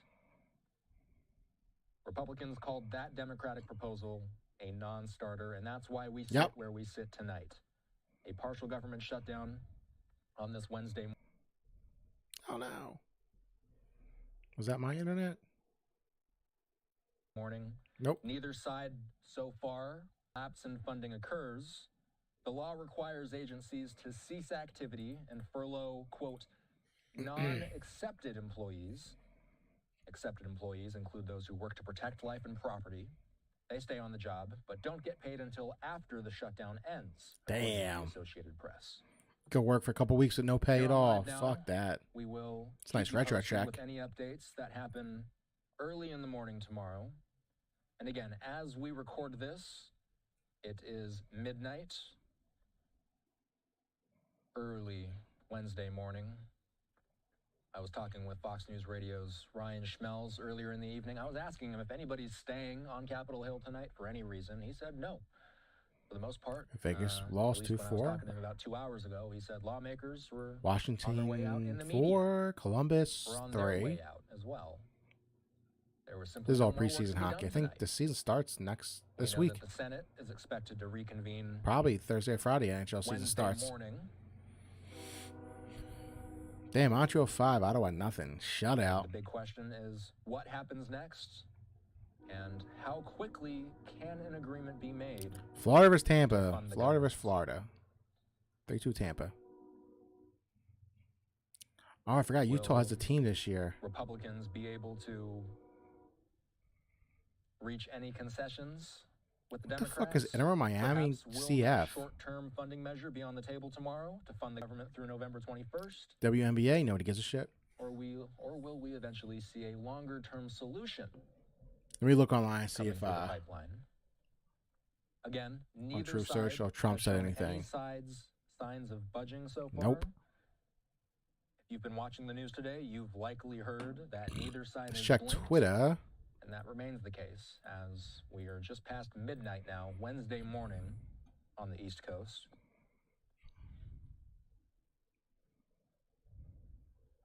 All administrations in the government, by the way, do get some leeway to choose which services to freeze and which to maintain in a shutdown. The AP says that FBI investigators, CIA officers, air traffic controllers, and agents operating airport checkpoints will keep working. Programs that rely on mandatory spending also will generally continue during a shutdown. 7 hours ago, 6 minutes We've also ago. heard that President Trump's The government immigration shut down. crackdown will continue as well. The time now about 5 minutes past midnight in the nation's capital. The government shutdown has officially commenced. We are going to continue to track this story closely in the coming days. Most of the analysts and experts that I've talked to, by the way, I asked them the question, does this feel like an hours-long shutdown? Does this feel like a days-long shutdown? Does it feel like a weeks-long shutdown? It's impossible to tell. The United States government has That's the officially general taken consensus. effect. So, The United States government shutdown has let's officially step taken away effect for after a our first lawmaker failed to commercial reach break deal. of the hour. Again, the story. There's a picture he shared earlier. Hakeem, have you officially got crossed midnight, and the government Shutdown has Schumer, shut down. Dollar Store Turns out Obama, Democrats nice and tall Republicans glass of were unable to Diet come to an Coke, agreement. 2028 hat. We'll be right back. See, I'm not a fan of ice in my drink. I think ice is a big fucking scam. The drink's already cold, so why do you need ice? It just dilutes it. Ice is a scam. Don't ever get ice in your drink. And especially if you go to like a McDonald's or something like that, like the ice just sitting in like this metal container with hands all in it. You don't want ice. Ice is a scam. Sorry, we're closed.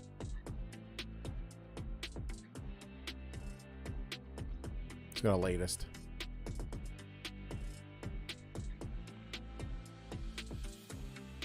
It keeps updating, so every time you go up, you're gonna get fucking. There we go. 1 second. 1 second. 3 seconds.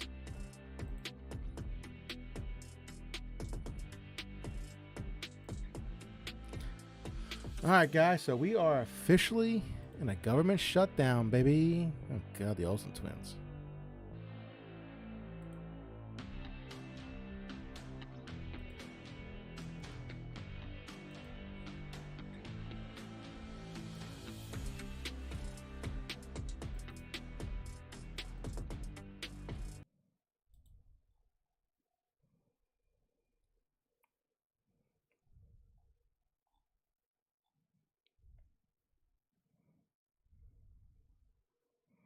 How's the game Exodus coming from? The guy, a lot of people worked at BioWare, like the old Mass Effect people, like used to work on like the actual good games.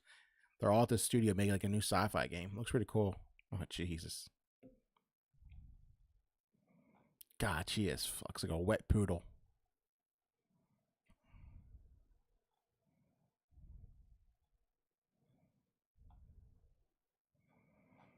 I actually made today. I made my homemade beef stew, which is I made the other day. It was fucking awesome. And today I made fresh tuna.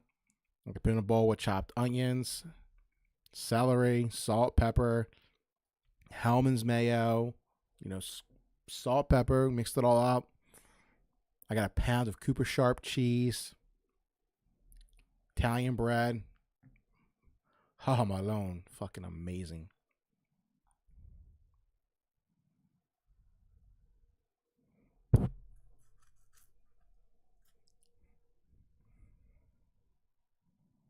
Oh, that looks good. I might make that too, actually. It's better than McDonald's.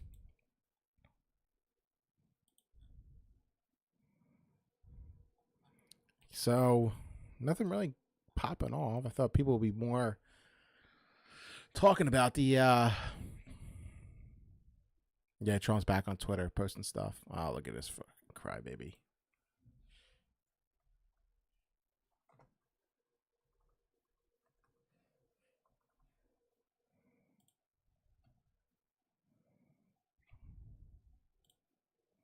No. It was 2 hours ago. Do not talk to me until I have had my coffee. Just pooping. You know how I be. I'm hungry. Michael ate an entire family-sized chicken pot pie for lunch. My man. He's on a sales call. Today,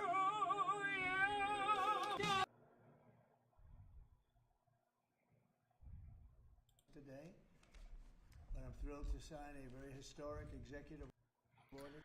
All right, guys, I think we're going to end it here. There's not really going on anymore. In desperate need of intervention to get out of another Trump shutdown. That statement was just released at midnight Eastern time. Yes. So that's the first reaction we're getting from leaders. That was Minority Leader Schumer and Minority Leader. After months of making life hard and more expensive, after months of making life harder and more expensive, Donald Trump and Republicans have now shut down the federal government because they do not want to protect the health care of the American people. False. It's for illegal aliens. Democrats remain ready to find a bipartisan path forward to reopen the government in a way that lowers costs and addresses the Republican health care crisis. False. He said premiums are going to go up no matter what, just how it goes in this country. But we need a credible partner period. Over the last few days, President Trump's behavior has become more erratic and unhinged. Instead of negotiating a bipartisan agreement in good faith, he is obsessively posting crazy deepfakes. They're not deepfakes, they're memes. The country is in desperate need of an intervention to get out of another Trump shutdown. Like Kamala Harris, I'm hearing, also. What a fucking loser, crying Chuck Schumer. Now it's Shutdown Schumer. What little reaction? Which is a great nickname to give him. Little boy Shutdown Schumer.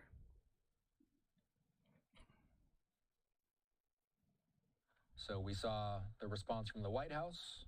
We saw the response from. Yeah, they're gonna get much more news tonight. I think it's all. I'm just gonna, while we are sitting on this Capitol Hill shot here, small talk and just see myself. Yeah, I'm gonna look on Twitter. Yeah, it's not really going on. People are on the president's Truth Social account. Nah, Trump hasn't said anything yet. You know that fucker's still awake. You don't sleep. No. I have not seen anything myself. Last one was 3 hours ago. It was another meme at Jeffries. We may have to wait until morning to get Yeah. an official reaction from the president, but as Hakeem Jeffries and Schumer said in that statement, the president has been posting some deepfake videos. They're memes, not deepfakes. The president also posted, by the way, earlier today on social media, a photo of 2 Trump 2028 hats on the Resolute desk with Schumer and Jeffries both looking on at them. It's 12:12 a.m. Trump 2028 hats. Don't think we're getting much more during their information. Oval Office meeting discussing what was at the time a looming shutdown. Probably just going to end stream here, and I'll be Reading the back statement from later in the Kamala morning. Harris, it Oh, says, hold on. President Trump and congressional Republicans See what the cackler had to just say. shut down the government because they refused to stop your health care costs from rising. Let me be clear. Republicans are in charge of the White House, the House, and the Senate. This is their shutdown, Kamala Harris says. Who cares what she says? She lost. She's a fucking cackler. And she lost big time. Fucking loser. We've been browsing the news wires here. All right, guys. I'm going to end it Any here. It's already reaction 12:13 a.m. I'll be back in the morning. GOP leaders. I'll be looking out for comments from Bye-bye.